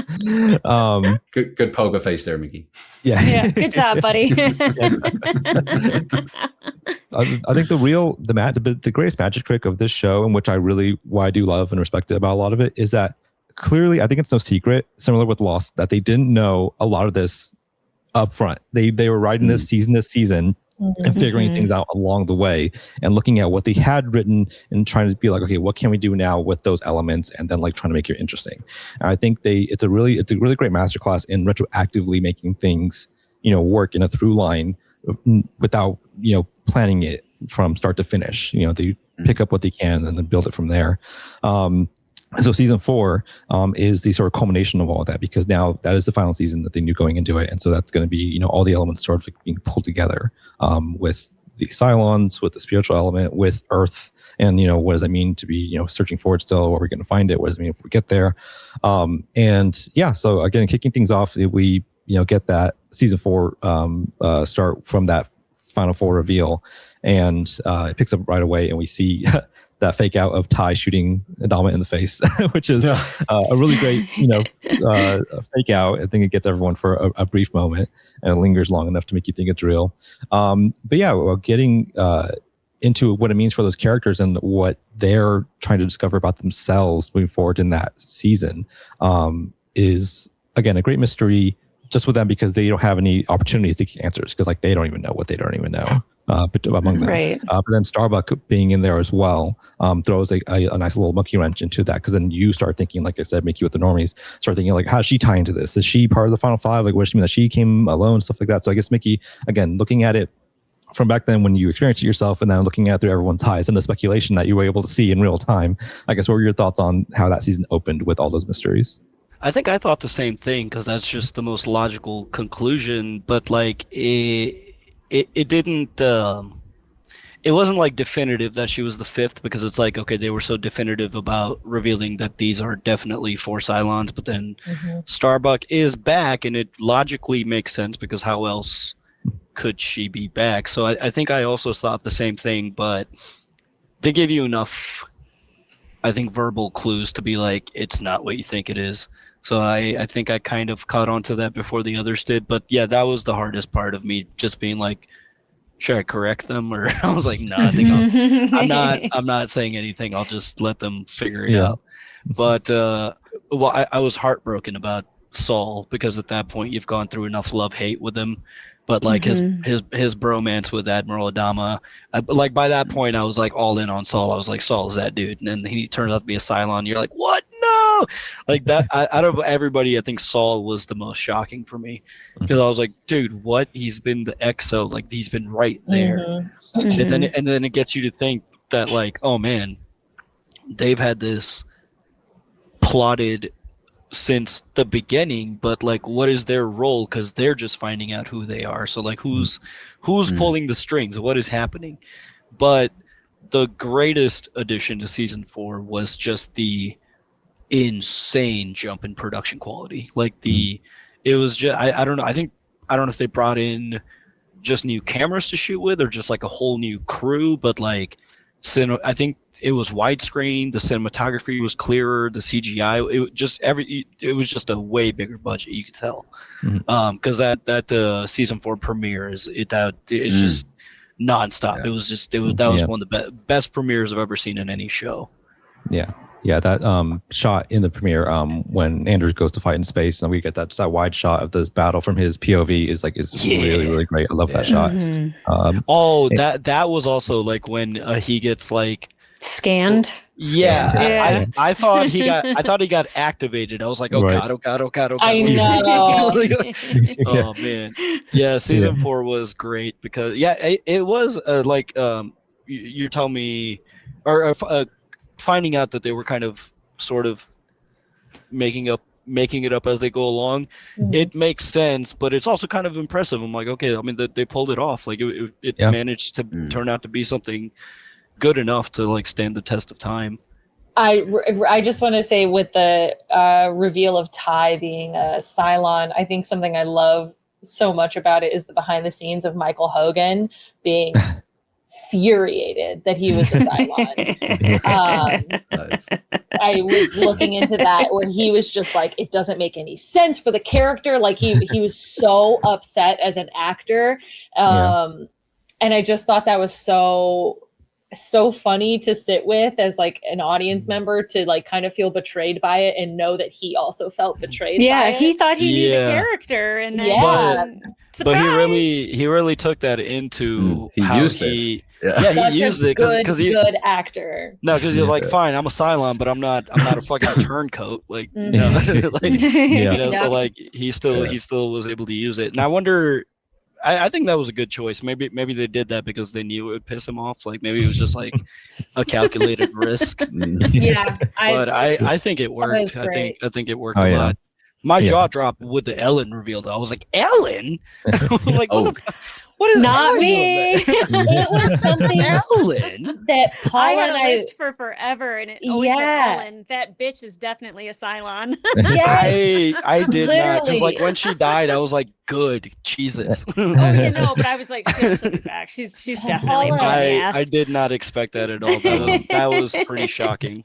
Me neither. So sorry. Go ahead, Sonny. No, so I was just quickly going to say with Ellen, like I was actually at first, so to me, big surprise seeing that what Ellen is the final Cylon of the final 5. What in the? But you killed her off. So how's that gonna work? And then she woke up again, like in the 15 or something. And I was like, oh. Hell yeah! Now we get to see a different side of this character. Now, like the toxic version, like the whatever that Ellen was, that I definitely did not jive with. Now we have this like more calm, sort maternal, of all-knowing, I was gonna say motherly figure. character. And the way she was talking to Cavill there on the base star, and then she got rescued by Boomer, got back to Galactica, and boom, same Ellen. Yep. They are so toxic together. I was like, oh wow, just straight into the same shit. Yeah. Why? Now that you know that, like, that's another one where it's like, okay, God is real, but what if they're in a alcohol-fueled toxic relationship? That's your God. No, it was good stuff. Paula and I, very early days, were both like, we were like she's a Cylon for sure. And then we immediately had switched to like, okay, she's not a Cylon, and also I hope she's not a Cylon because we hate this woman and we want her to leave forever and never come back. Yeah. And then that final, or what we think is her final episode when she dies, Paul and I were sobbing. We were like, how are you gonna make us feel this for this character that we've hated for so long? And now Because like, they love each other. Yeah. And so we were so emotional about it. And then we have that moment where when I can't remember what episode it is specifically, but Ty in the water and we see Ellen and it's like that kind of soft reveal of like, she's the Cylon, like the fifth one. Paul and I were in denial. We were just like, who's the fifth Cylon? Who's the fifth Cylon? And everybody in the comments kept being like, you already know. And we were like, nah, no, that's not it. He's just like making it up. No. It was the same with the normies. They didn't believe it either until it was like, no, they were like, that can't be right. It was like, we were in such denial. We were just like, absolutely not. And then we got the incredible episode of her when she wakes up, and we were just like, oh shit. Oh, damn. Truly a dynamic character. Yeah. It's one of those tough things because at that point she's dead. So you're kind of thinking like, well, what does that reveal even mean? You know, if she's not even around anymore. And when we learn later, obviously she'll have more of a role to play. I mean, it's a lot to deal with, especially like we said for Ty, and the frustration that the actor has with that character choice. I know similarly, Katie Sackhoff has said in interviews how frustrated she also was with Starbucks, direction at that point, because she was, like really confused about like her character motivations and like what she's even trying to achieve. And they told her, just use I found it confusing as well. Use that in the character. And so she does like, play into that of how, just angry she is like all the time in that final season. And because she's so confused about like, what is even going on with her. So yeah, Angela, I guess, the aspect, again, we're tying back into the spiritual aspect of the show, full throttle at this point, because Starbuck is now back and seemingly like resurrected from her charge. Apparently she's an angel on Earth. Of death, but I guess what were your thoughts on I don't know. Her character in that small season? I felt like she was very confusing in what they were doing with her, what it meant to see her burned body when they did reach Earth number 2, 3, whichever one it was. I was very confused. And then when she came back, I was just like, no, I know she's not a Cylon because we've heard several times from Leoben that she's this harbinger of death or whatever. So I'm like, I didn't really know what to think of it. And even up until the end, I was like, what was that? Like, and I when it comes to a lot of things that are, let's say, mystical, religious, whatever it is, I don't think you get to have answers. And you have to just kind of settle for what was given to you and like kind of go like, okay, it was just this entity or it was just decided, but I don't like that. I'm not going to lie. I think the one character I struggled with the entire series was Starbuck, from beginning to end. And then I was just like, I don't know what to think about any of that. Yeah. So, I mean, I don't think Ron did either, because there's an interview with Katie Sackhoff and Ron where she's like, so what was I? And Ron was literally like, oh. Yeah. He was like, yeah, we thought about answering that, and then we just decided not to. But I guess how I justified that is, her dad being decommissioned, but like he was responsible for the song. So I think my headcanon is like, she was just another contingency that he somehow set up before becoming decommissioned. But how he would have known the exact ship that she was flying, like that's about as far as my headcanon can go. Is like she was just some kind of contingency. Yeah, it felt very haphazard the way it was done, and I didn't need like an answer with a bow on it, but I wanted something that made sense. A little something would be nice. A little bit more of a clear. I thought we were going to get more into the stuff with her dad and the whole we heard about number 7 Daniel, like what happened to him, and so like I really thought that they were gonna connect the dots again, not because they needed to like spell it out for us or anything and put a nice bow on it, but just like give us a bit more, get more Give into us it, something. instead of like it kind of just it was Was this around just the time there of? and created some inconsistencies. Sorry to interrupt. Was this around the time of the writer's strike? Yes, yeah. So this was Yeah. I think so. Yeah. yeah. So So the writer's strike did affect this show on top of a handful of other shows as well. yeah, and Lost. Absolutely. Yeah. Yeah, because I think episode 10 was the reveal of like the planet being destroyed, and that was going to be the finale for the show because That of the would've strike. Yeah, it would have been Maybe, yeah. horrible. Would've And then been they gave us crazy. 12 more episodes or whatever. So If Yeah. that was going to be the end, they should have just ended at the wallpaper where they were like, like in space and the Earth, like that crazy establishing shot. Mhm. That would have Absolutely. that would have been still abrupt. Happy ending. but- yeah, Yeah. it would've Not been like, everybody Abrupt sad but better. and stuff Yeah. baffled of what Yeah. they're seeing. Yeah, but the Oh, so I was sorry. going to ask. No, I was going to ask you, Kat, the reveal of Earth, the original Earth that we meet, that's already destroyed, and then the reveal that of this what the cycle means, sort of in the context of the show, which is that again, it gets a lot of like it gets pretty deep, but that the idea that the final five were from a previous Cylon civilization that created their own Cylons that rose up and again and again and again, and it just goes on. So we're starting to get a lot of those revelations in the final season of what sort of is going on, what has been going on, and what some of the large questions are being answered. I guess what were your thoughts on finding Earth, figuring out some of those revelations, and then what that meant for the characters moving forward that now have little to no hope at that point? Yeah, that reveal of Earth there at the end and like that pull back shot, the big dramatic music and everything.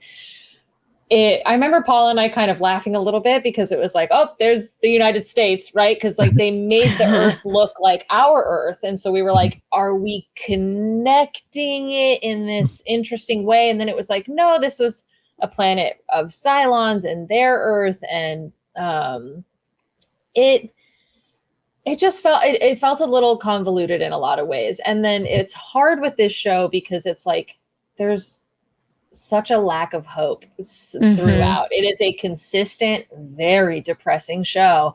And so to have this moment where you're like, okay, we got something. Cut to, it's all destroyed. There were nukes. It's nothing. bad. Nothing, blah. And we were just like, okay, all right, I guess, damn, we're just going through it again, which I hear them on the like what's happened before will happen again, because unfortunately in the real world, the cycle of humans is incredibly depressing. We seem to not be able to learn lessons. But it was tough. That was a tough moment because it was like, okay, I'm finally going to let myself feel a little hopeful for something. And then it just wasn't there. And then there's like the moment with the like one bit of like green growing there. And so Paul and I were like, okay, maybe there's hope you can rebuild here. And then Rosalind just like pulls it out of the ground. And we were like, why are you destroying the like one bit of life that's coming back to this planet, girl? What is your issue, Tissue?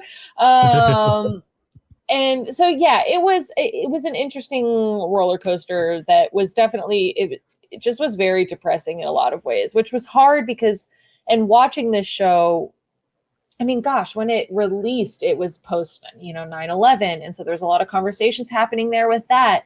And then to be watching it now with things that are going on in the world right now, it was like, this is really hard because it's too real in a lot of ways. And just like it was back then, and just like, back in the day, it was tough. There were times where it was like, I maybe want to walk away from the show just because it is too real and it's too hard. So yeah, it was, I don't even know if I answered the question per se that you were asking. But it was a tough roller coaster there at the end, with a lot of questions, and the stuff with Starbuck, which you guys already talked about. Like, I was infuriated at her end when she just accepts dying. Paul and I were furious. I thought in that moment, very bad writing, personally.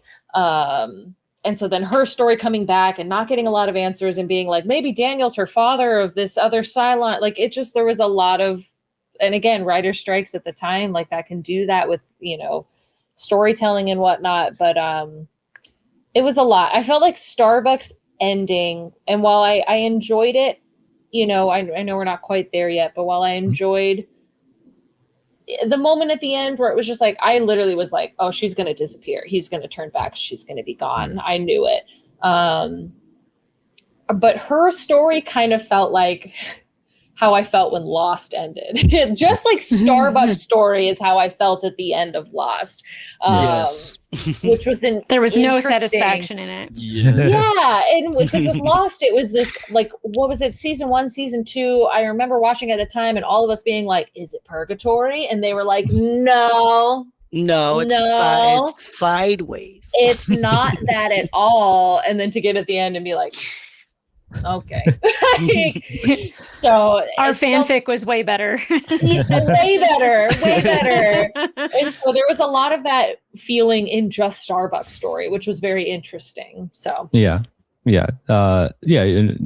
definitely, because when we do get the pseudo reveal with her, we get like it's like a slow build up of, you know, what her purpose is within the story, and again, it ties into like the Deus Ex Machina like element of things, and just sort of her being like a sort of embodiment of that for the story. And like, you know, when she does die the first time and when she accepts her death, it's one of the things similar to the Ellen reveal. It's kind of like in the moment you're like, I don't know why this is happening the way it's happening. But then again, when you look at the big picture, you can sort of piece and see why the justification was, you know, for that one, the way they wrote it. But yes, it's sort of one of those things where like you have to take, like they say in the show, a leap of faith. Just go with the show, and then hopefully it pays off later in a sense where like you can feel that something is there's more to this. I guess Sonny, you know, teeing us up for the finale of the show. You know, the stakes are that, you know, the Galactica is dying. Cavill has taken Hera, and now it's the final, you know, fight to go save her, and it's a really personal level stakes, because like, you know, they could leave and go find a place to settle or whatever and get off the ship and continue their journey away from the Cylons and let the Cylons do their thing, but they are taking one last risk to save, you know, the life of this child, which they believe is, you know, important, but they don't have any tangible evidence to support that yet.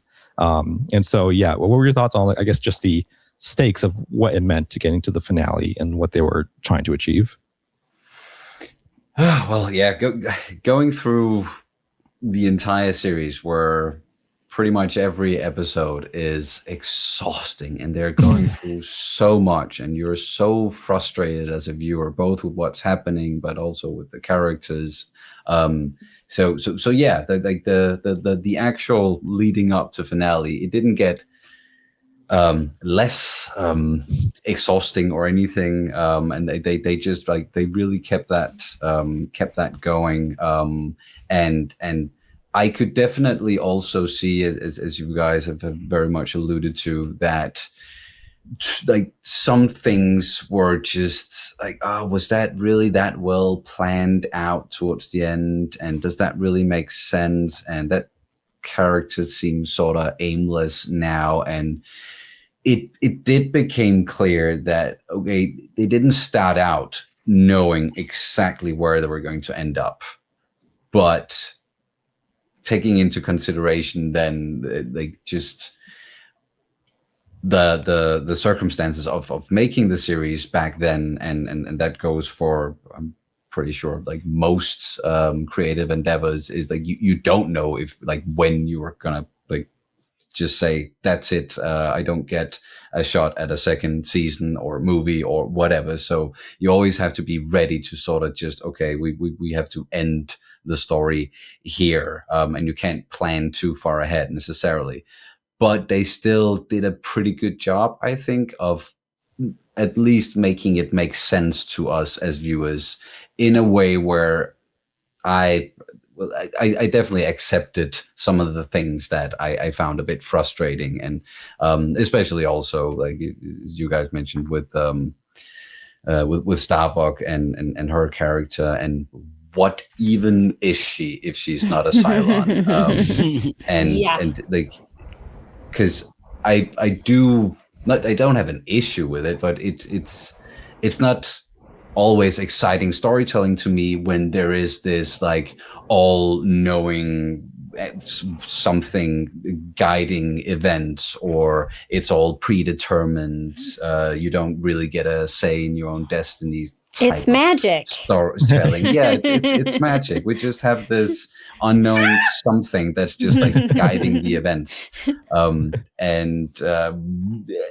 Yeah, again, not always a fan of that when it's that active in the story, when whatever it is has that much agency, then I need to know why for it to make sense to me, at least, because that's like, I want it to make sense. Again, not being a person who really has like, I don't, I'm not a religious person, and I don't believe that there's anything out there whatsoever. It's reasonable to want answers. It is, exactly. So I wanted there to be some more answers, but because of the journey that we have been on, and with the characters, and just how much they were nailing the emotional stakes of it all, that was what landed the finale for me. And I was just like, the tears that were rolling down my face with pretty much everything that was going on. And you just, when you're sitting there and thinking that, wait, they actually found a peaceful solution to this. Is like, we are really doing this. We get to talk and not wipe each other out in the end. And then something terrible from previously in the show just comes back and bites them in the ass. Tori. And oh yeah, and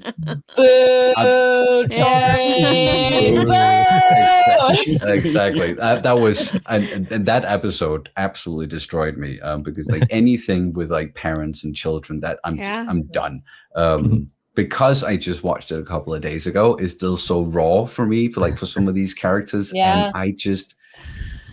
I know this wasn't necessarily a question or anything, but I hate, or I don't know if I hate it, but I'm it's okay to hate it right now. You're in your emotions. I'm sad. It's honest. I'm just, how things ended for Tyrell. Like the last we saw of him was just sitting there. Wow, you messed it all up, buddy. But it was unfortunately consistent with his character, because he definitely acts anger a lot of the time. And if I was in his position and I wasn't what mad. he saw, then I wasn't mad about what he did. I was just I was just sad for like that was the end of his character, was that he did that, and just sitting there like, or what even was going through his head, because we didn't get back to that either. So there were just some loose ends with some of the characters and some of the emotions that I was at least sitting with towards the end, where like, I think I need more, but could I even survive more? Like I'm completely exhausted after all of this, and just it had taken such an emotional toll.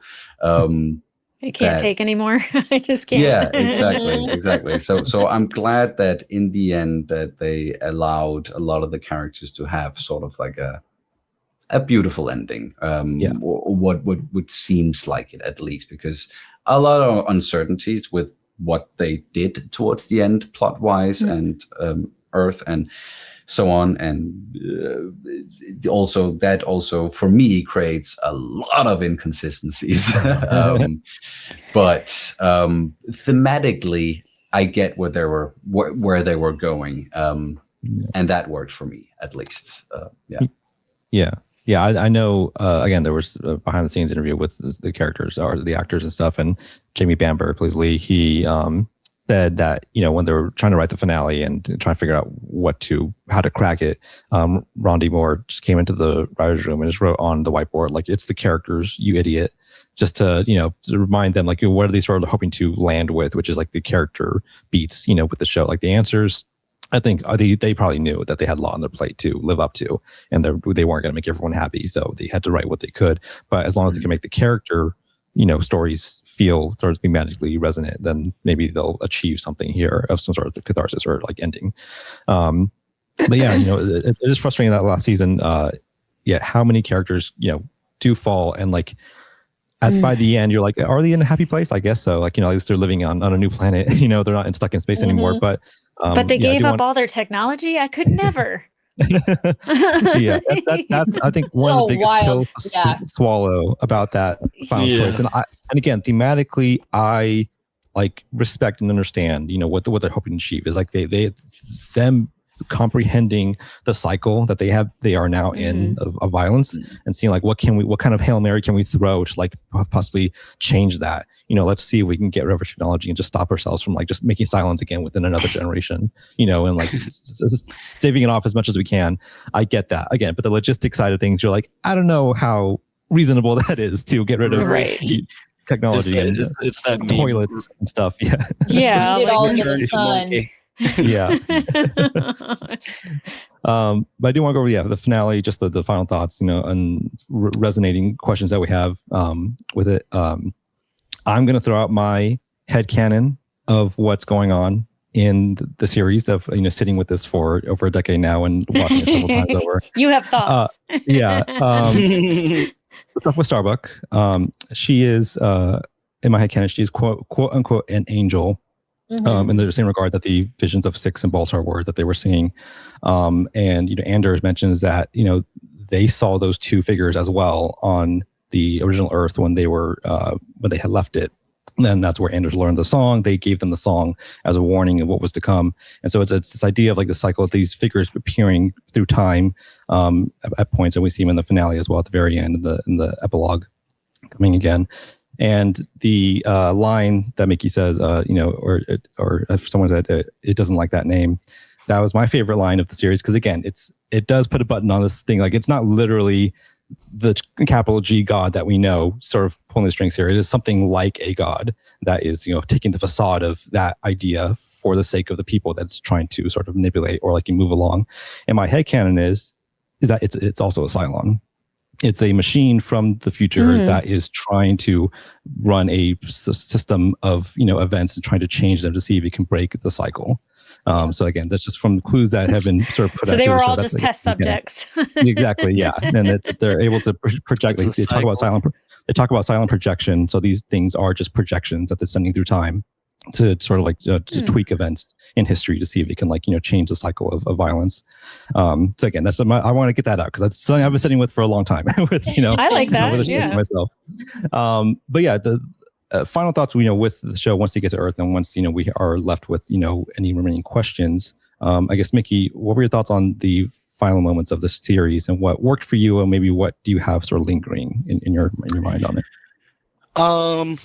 Again, it was much better on a second watch just because I know what to expect. I agree with Kat's analysis of feeling similar to Lost, because I remember being in my living room watching the last episode of Lost, and there's 10 minutes left in the episode, but I literally had a paper of 15 questions that I was like, yes. I was like, these better get addressed. I swear. Yeah. I even if it's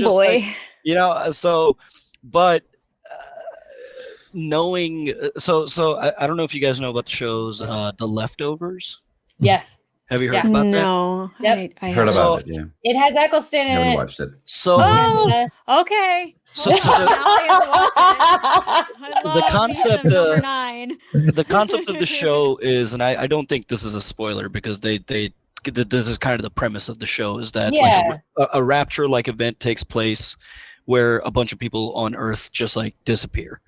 Mm-hmm. And I think the showrunner was wasn't it the same person that did Lost? Yeah, it is. It's Damon Lindelof. Yeah. But unlike Lost, in The Leftovers, he literally very early on said, "You will not get the answers to this mystery." Oh. And so it just prepares the audience to just not get hung up on that.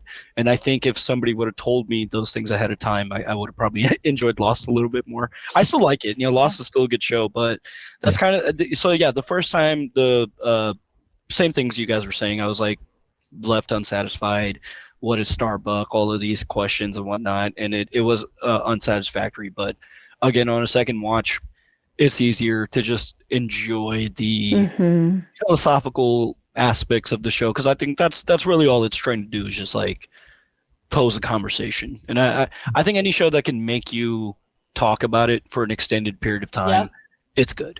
It did something. It left something, you know. Yeah, absolutely. It's similar to Lost and Leftovers. And again, it's too bad Serge wasn't here, but maybe also good because he'd be here for another hour if Serge is here talking about Lost. I'd love to hear his thoughts, though. The end around the same time, and the frustrations are very similar. And like once you're getting into, you're like, there's a few things I still don't quite get. And I think the difference with this one is there are ways to sort of, again, headcanon away some of the stuff that they are giving you, but it just begs the question, is that satisfying enough? Is that, am I okay with that? And Angela, I guess you mentioned, again, trying to comprehend or at least, appreciate the sort of spiritual aspect that's coming into the show alongside the logistical side of things. I guess, what were your thoughts on the finale, at least, and what it meant for Starbuck's end and her role in the story? Yeah, I mean, I didn't love that just because I didn't get like a very cut and dry answer. I don't know if we're owed that either, but I would say when you go back and you try to pick it apart, it's not as fun. So with a lot of things, especially how I watched it, which was weekly, I didn't have spaces in between to like think about where the story was going or like, create my own headcanon. So I really felt like what I do with most things is I have, managed expectations where I always say, I'm probably not going to get the answers that I want. I'm probably not going to, whatever I'm coming up with in my head is not going to be what happens on the screen. And I think that it's easier to digest a finale that way. Because I genuinely really liked the finale. I thought that like every character kind of had a moment where like, of course Tyrell's going to go off and be alone somewhere and, not get a happy ending because when was he ever going to have happiness? Rosalind had cancer and it's like, her passing away at the end really was just like, yeah, that's the end of her story. And, just seeing Adama go through his character shift and change from being this big military man to like softening and to like really, kind of seeing her side of things a little bit and him being changed at the end and having such a beautiful moment sitting there on top of the hill where he's going to build the cabin, Lee, of course, being left behind by Starbuck again and, having to forge his own way. So I felt like a lot of the characters had really great endings. I was just happy that Hilo and Hera and Athena were all together. Like I was like, okay, that was great. Also seeing that there was another civilization that wasn't Cylons, they weren't advanced, that like, they could learn differently than the humans and the Cylons. What they've been through didn't matter because they're new. They don't have those experiences. So the only thing that really it's so hard for me to say goodbye to ships. And I get so attached to the Enterprise and the Rocinante and Galactica, like seeing her, jump and then the movement that she had when she came to rest was like, oh no, like we have to say goodbye to that. So I thought she got a beautiful end, but it was really tough for me. Like it was so emotional. So, but like I said, every character got, I think, a pretty good ending. You got an emotional moment from Baltar realizing that the life that he lived where he hated is actually coming into play because he's like, I know something about farming, and hearing that catch in his throat, he was being able to reinvent himself. And so I just was like, well, this is a fresh start. It's brand new. I don't like the loss of technology because, I like having technology, but I also understand that having the fresh start means that a lot of the stuff that got in the way before can't. So I really enjoyed the ending. I'll agree. Again, this is something I've watched several times over. So whether it's Stockholm syndrome or not, I am attached to the ending and how the way things are wrapped up. It is what it is. And so you can find it beautiful or you could pick it apart. Exactly. Yeah. Again, with some of the headcanon stuff, I know people still have questions about like, the prophecy around Starbuck, like her being the harbinger of death and stuff like that.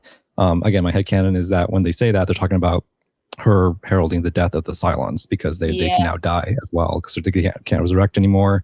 That she will bring the human race to its end. That being that the human I race need as it my is hand now, held through a lot of that stuff because I Exactly. just can't Yeah. get there with that. Yeah. This is all me putting pieces together of like, but otherwise the show did not do that. So I understand people would still feel frustrated that they don't. You need to say that. You can't just like let us do half the homework, of making it make sense. Whoa. Boom.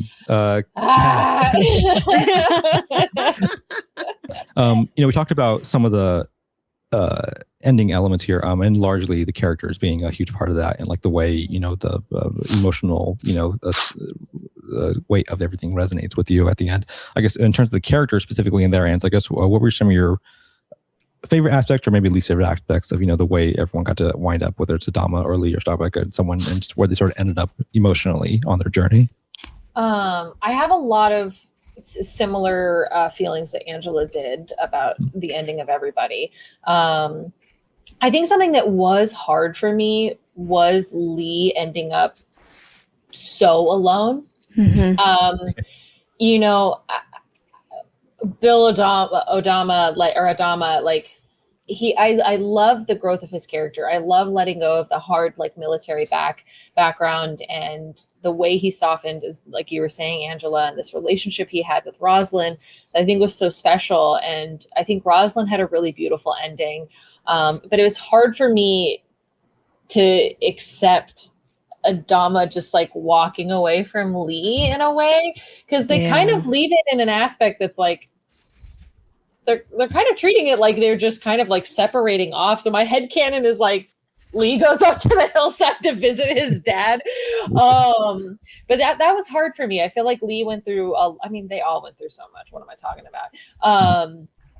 But that was hard to see him just like be left truly and properly alone. Like that was really hard at the end when Starbuck disappeared again. Like I knew it was about to happen. They were having this conversation. I looked at Paula and I was like, she's going to disappear. And Paula was like, what? And I was like, no, she's gone. Like that's, and then it panned too and she was gone. And I was like, yeah, like Lee's just alone. And that was really She tough. just bolted. ran so really fast. It's just us two. Gotta go. Sorry. But I, again, with Chief, totally makes sense. I was like, yeah, I can see him just kind of going up on top of a mountain and disappearing and just kind of like dying alone out there, especially after everything he had been through. I think surprisingly for me, like Baltar and Six, I was like, wow, these two characters that I really struggled with for a lot of reasons throughout. And here I am like empathizing with Baltar in a way where I'm like, he gets to start over. Mm-hmm. He gets to start over in such a beautiful way that like is really hard for people to do. And I really loved that ending for him. I think also something that, and Paula and I talk about this a lot on the channel, there is a different viewing experience when you're watching something, Eric, like when it's releasing versus binging it. Yeah. It's just two totally different ways to experience media. And I think that sometimes, as I'm sure most of you have experienced, it's hard online sometimes with the audience that's watching, because sometimes people get very upset at like, I don't see how you could react this way or why you feel this way or this, that, or the other. I had this thoughts on it when we were watching it when it came out. And it's like, yeah, well, we're binging it. Like we don't have breathing room. Like we don't have a week or 6 months to have time to like sit there and let this story kind of sink in and be like, oh, okay, I see these perspectives. No, we're sitting and watching 2-3 episodes in one sitting and then a week later doing the same thing. So it hits differently. So I think that's definitely part of the experience is, reacting and binging something like that. It's an interesting way to experience media. And I think that definitely taint isn't the right word because that gives it a negative connotation, but it it shines a different light on it. Influences, yes. Yeah. But I overall really enjoyed the ending. We had a lot of our audience members and like people on Patreon who were like, ugh, the finale, blah, blah, blah. And Paula and I were like, we actually are. Yeah, it's Like, I was like, I'm pretty happy. I don't see it that way. But you're entitled to your opinion. Everyone is entitled to their opinion. You gave me a bunch of crap about mine throughout the show. Yeah. I don't want to hear it. We were very happy. I felt very overall satisfied, even with some of the frustrating aspects. I felt pretty satisfied at the end. Yeah. Yeah, no, you're absolutely right. I mean, and that's one of the things I always keep in mind when I'm watching, the various channels who watch these shows, is that it is such a different experience to binge watch something, particularly for a show like this. I really love to show it, the scope of what the story, turns into. How it opens up, from the bottom upwards, in terms of scale, but also just like the length of it. I put it up there truthfully for me with like Lord of the Rings, in terms of like just like how far they've gone, with from beginning to end, and how much they transformed. And but that's very different, watching it week to week when it's airing, and then sitting with that for 4+ years, as opposed to when you're watching it in the show and here. And then there's so many things that either do sink in more or don't sink in as much, because you're just going through it like at a much faster rate. And and the influences of what were happening at the time, because I think the Iraq War was happening while this was coming out. So a lot of people were equating a lot of things that were happening in the show to that, and it not happening while I'm watching it. I was like, oh, I wouldn't have got that if you hadn't told me. Yeah. And Kat, like you said, just being like a very, very post 9/11 type of show. In terms of like these sort of military government discussion. That's where it also it's quite important to take into consideration, like when you're watching it. Of course, at thinking about a series like Battlestar Galactica, it came out a number of years ago. A lot has happened in the world since then, and I always I hate the you can't look at something that was made X amount of years ago with today's eyes or sensitivities or whatever. Like, yes, I can. Yes, I can. That's where I am. That's the only thing I can do. I can't go back and watch it when it was like. That's not possible. So that's the only way I can judge it.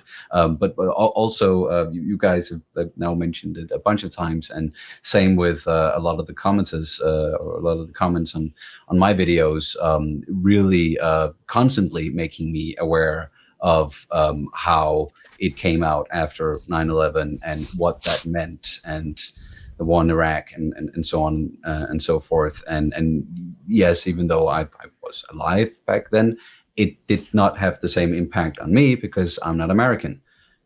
So that people, at least some people in the comments, they definitely maybe didn't take that into consideration. That, but I get it. It just doesn't mean as much to me as it did for you. And I'm not to say that anything is wrong with that, but yeah, so that's of course when you're watching it, where you're watching it from. I don't even remember if you asked me a question or if I just started talking. No, but you're totally right though, because again, like it's one of those things where again, because it's rooted in American culture, like at that time, it's something that it's a secondhand thing that's in the back of our mind if we're watching it when it airs specifically. What that means, especially with like the torture stuff and that was happening in the media at that point, the conversation around it. But Sonny, to tee you up for the finale and your final thoughts here. With things like Rosalind and Adama and Lee taking off, to me, it felt more like that meta thing of the show saying goodbye to the characters and the actors being able to say goodbye to each other. Similar in like Doctor Who, when a doctor regenerates, like there's an element in their final lines you're like, oh, they're speaking to us, the audience, like, as much as the characters are to like themselves or whatever. So I always thought that it just meant that Adama's going to go live his life now, and they might see each other again, but it's the idea of like going off to college or whatever and saying goodbye to your parents, and it's not going to be the same after that, especially when you've been stuck on a ship with each other for a year plus and so on. But in that regard again, you mentioned how you were really reliant on the character motivations being sort of like what you hung on to for that final episode. I guess the way things wrapped up for everyone, I guess, what were your thoughts on that? And then also the implications of the epilogue of the cycle possibly continuing. And today, even more resonant now that we have AI, and we should probably update the series to have a bunch of footage of AI, robots in that final sequence. Yeah, that ending it hit me like a sledgehammer. I did not see them going down that route because very topical. But no, going back to the characters first, of course, always the most important thing to me. And I also took it as okay, we are saying goodbye to these characters. Where we ended up story-wise, plot-wise, we tried to make it make sense for you guys. But it's not what really matters. It's the journey these people they were on. It's all the weird and crazy stuff that happened along the way, and especially all the moral dilemmas, all the conversations that sparked both inside of the show and outside of it, all the thoughts that those conversations sparked as well, for me, because I didn't really have anyone to talk to it about, so it was just like in here all the time, and that's also why I could never like watch more than 2 episodes at a time while recording, because I was just it's a lot. My brain, it was a lot, and since I didn't have anyone to bounce off of, I can't carry, my brain can't carry this. It's just all gibberish right now, so I need to let it all sink in. I used that sentence a lot when I was watching after each episode. Okay, guys, I need to sink in, and I might have some more to say about it later on. But that was the most satisfying part for me, was, saying goodbye to the characters and seeing that at least some of them has some sort of like a hopeful, there's a hopeful notion there with some of the, I definitely did not think when started the series that Balta and Number 6, they were going to have a happily ever after together, and that I was going to like it. Definitely not. And then of course seeing very, very, very, very thankful that Hilo survived, because that was a bit unclear to me, where it was like, if you leave me, I'm gonna bleed out, but it's fine. Go get our daughter. I was like, oh no, okay. Damn, he just sort of sacrificed him, but no, all good. They survived. They can be a family. They've been through enough. But so seeing where they ended up, it was great. It was emotional, and getting that epilogue then. And now I mentioned that was kind of like a sledgehammer to my face with. Is that because I try to make sense of, okay, what did they want to tell us, even though I'm trying to tell myself that wasn't important and it was the journey, it was the characters. I'm still, okay, there was so much going on, and they took such a big swing towards the end by saying that, wait, this is our Earth, or at least this is a version of our Earth where, okay, this all came before, because at first when I started the series, I thought that it was, our universe, our galaxy, just in the future. Way in the future. Way in the future, but then we got some stuff explained, and I just settled on, okay, fine. It's an alternate history of something that's similar to our galaxy or whatever. But then they sort of tied it to our Earth in the end and our history, and I was left with the why was it important for this, whatever it was, to end this cycle of violence and end up here where we already got humans here, like they are going to evolve, and like the history is going to happen no matter what. So for whose benefit was it that they ended up on that Earth? Like, why did we go through all of this? Was it for their benefit, so they had a nice place, or was it just like the best outcome that this all-knowing supercomputer could come up with? How does that tie into them using the song all along the Watchtower, and then it also being a thing 150,000 years in the future. So there was a lot of questions there, and then tying it with like is this going to happen again? No, we don't think it's going to happen again, because when you have like a complex system repeating itself so many times, something exciting is going to happen. But then they very much hint in the end with, no, we are doing AI, and sort of foreshadowing where we are today with a lot of this stuff. Yeah. So that just left me a little bit with okay, so what were you trying to tell, or was that even important? But it at least like so many other things throughout the show, it sparks a conversation, and it makes you think. And maybe that was the intention towards the end, and why they ended up where they ended up. But overall, like, I'm always a sucker for we have to end this cycle of violence and hatred, like that kind of storytelling. One of the reasons why I love Attack on Titan, for example. And if I can compare Battlestar Galactica to another sci-fi franchise, it's just games, but Mass Effect, where it's also very much we have like if you guys have played through it, it's there's also a thing there with not being satisfied with the ending and all, but there's like this entity called the Star Child, and you could sort of equate that to whatever it is that is shaping the events in Battlestar. And then we have the Reapers that are kind of like, okay, it's AI, so kind of like Cylon, but it's cyclical. So like, every time a civilization, they rise up, they invent AI, and then the shit hits the fan. So we have to put a lid on that. And how does that work? So I like, how like some of the similarities there.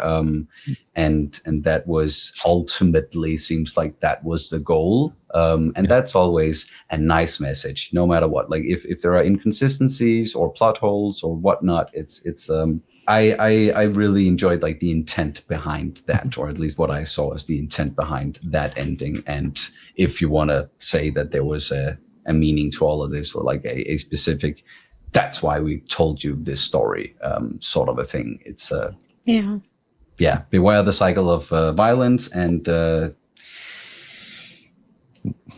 it's gonna happen again, or so, I think ending up on our Earth is just to include us, the viewer. That's what I felt like. It was like, you're part of this too, and I was like, no. No. Leave me out of it. It kind of just ends on like only you can prevent forest fires type of like message, like, yes. With AI. Did you get what we're saying, viewer? No AI. Recycle or the Earth will burn. Cut to 20 years later. Here we are with like, it's funny. We've learned nothing. There's a little nothing. I know, Mickey, your guys' reaction to the finale is not up yet. It'll be a little while before it rolls out publicly, but it's on Patreon. And your editor did a funny thing, not to spoil this too much, but like your editor did a funny thing where he put in Boston Dynamic footage of the montage of the robots at the end, like modern day Boston Dynamic with the robots doing flips and stuff like that. So I thought that was very, very funny. It's not too far off. Before we end, do you guys want the fun fact real quick? Yes. Do we want the fun fact? We've been dying. I'll keep it very quick. You might already know about it. Are you familiar with a 1992 film called American Me? Yes. You are? Okay, so yes. Nerd Chronic knows what's up. Okay, so Edward James Olmos, Admiral Adama, in his younger days, made a movie called American Me. He acted in it. I don't know if he also directed it and produced it, but it was a very controversial film because it was based on a true story about the Mexican mafia. But I don't know the specifics of the whole story, but I think he took some liberties in telling the story, or perhaps didn't get proper permission from the mafia to tell this story. So basically, Admiral Adama in his younger days ended up pissing off the Mexican mafia to the point where Danny Trejo was involved with the project. And Danny Trejo was scared, and he was like, dude, you need that's not good. Danny Trejo was like, you need to chill out. And actually some violence did take place. So I think he consulted with like maybe mafia members on basically 10 people were murdered and it was Oh, like wow. consultants and Wow. people that were, and Admiral Adama, Edward James Olmos himself, the Mexican mafia put a hit out on him. Holy shit. They extorted him and blackmailed him for like money and stuff. So yeah, that's my fun fact. Admiral Adama was up to some wild things in his. You know what? in his Yeah, young- that's something I would believe the real Adama, the character Adama, Yeah. would be getting involved in his younger days. You know? that might be a worthwhile follow up reaction. So Yeah. Whoa. Yeah. he got into Wow. so much trouble that Danny Trejo was like, I'm out. Yeah. But like, how That's did you even consult with the wild. mafia? Do they have a hotline number? Like, I know. Well, I think I mean, like, you see, you know, like I think mafias and cartels, you know, they want some recognition in Hollywood. So I think there's like proper channels you can go through and be like, hey, can we make a movie about you? But I think James almost kind of just sort of took it upon himself to do a few He things. he didn't go mafia SAG, unfortunately. Yeah, he didn't go mafia SAG, yeah. Wow. that's crazy. Yeah. I will. I'm just Yeah. looking at it now. He did direct it as well. Okay, that Yeah. makes a lot of sense. It's Yeah, pretty I wild. will. Yeah, I'll throw out another fun fact about Edward James Olmos in relation to Battlestar. Is that I know he said it was in his contract that there would never be any aliens in the show, and he said if there's ever an alien Which- shows up on the show, I will He's faint done. on camera Honestly, and good. get him walk away. That would- Which is yeah, hilarious when Kat said that the post on their Patreon was between Battlestar Galactica and Farscape, because I was like, Admiral Adama would hate Farscape. Yeah. But you know what? Battlestar walked so the Expanse could run. It did. Yes. Yeah. Oh, I think- so I think- good. I think I need to between- watch that. Oh, yes, you dude. do. Because I know You do. Sonny and Angela have watched it. I think Mhm. Nerd Chronic, have you watched it? I have not, and that's for years. I've heard people say like if you watch Battlestar Expanse is the spiritual successor to Battlestar. Mhm. Oh, it That's what I absolutely- keep hearing too. So for me, The Expanse is my favorite sci-fi of all time. I It's don't, fantastic. I don't think anything comes close to it, but Battlestar is like I think Battlestar and The Expanse are my two favorite sci-fis. But I The think I give it a watch. Expanse is semi-realistic, you know, like it's like realism in space, like the math is accurate, just everything about it is like mathematically accurate, even if the story is like very grandiose, but it's definitely a unique sci-fi, and it's edge of your seat. It's incredible. It's Yeah, amazing. Yeah, definitely. I forgot. Yeah, this is kind of a mini Expanse reunion between the Yeah. three Angela Yeah. you all went to a few years ago. My buddies. Yeah. Yeah, so I got to get on that. Same. But yeah, no, thank you everyone for joining today. Again, this was a big indulgence for myself specifically because how much I love this series. So I've been looking forward to the day I could talk about it in this regard with a bunch of people who finally. I hope finished you were it. sathead. Yes, Yeah. absolutely. Yeah, I could be here for another several hours talking about the show if I really wanted to, but there's so much to digest, and again, like I do like the final. It feels so funny. The final sort of point of the show being today with us sitting here in this new AI revolution that we're going through is being like, beware of what you're making and make sure you're using it appropriately. You know, so Yeah. Or like Kind of have not to- using it at all. yeah, Not at exactly. all. Yeah. You know, So I- really not about it. I don't know if the Maybe- problem is AI. I think the problem is capitalism. I think Yeah, those two together don't really. when the that's not systems great. are thrust upon us Yeah. without choice. Yeah, it's kind of like maybe they weren't so uh, crazy to throw their stuff into the sun. Maybe we should just Yeah. throw our data centers into the sun. Seems like that's the Um, moral of all those like kinds of stories. Always just like humans got a human like that. We're just gonna mess shit up, and that's just how it is. Wash, And we rinse, can't- repeat, and too. we can't help ourselves. Yeah. Can I also just say one quick thing before we before you wrap up? And it's just thank you guys. I was really looking forward to this and talking about it. Just wrapped it up a couple of days ago, and it was both. Well, I talked a little bit about this before we hit record, but it was with both difficult, or it was emotional for me to finishing the series because it meant a lot to me, and I've been watching it for a long time. But it was also kind of one of the last things that I'm gonna get to do on the channel and reaction wise. So ending it like getting to talk to you guys about a series that has meant so much to me, and being able to be in this space and do reactions, and have the privilege to do that and to talk to everyone else in this wonderful, amazing space. It is just it's been a privilege, and it's it's difficult for me to say goodbye to that, and I hope it's not completely goodbye at all. That I do get the chance to do this again, but if this is one of the last times that I'm on camera like this and talking about stuff like this, then it was a really good one, and thank you guys so much. Thank you. Yeah. Man. Thank you for everything you've done in the space, man. Sonny. Yeah. Obviously, best of luck with everything. If you come back, you're always welcome here, specifically on this show. You have an honorary space just as a general expert in pop culture to come back on here anytime and chat about some stuff and catch up with everyone. But let's just pretend you're just Adama flying off to your cabin, and we'll see you. Let's say that it's not final. Let's not say it's a final goodbye. So but say we all. Yeah. Yeah, so say we all. So say we all. Exactly. Yeah. Thank you, everyone, for coming in today to chat about this. Thank you for everyone for watching.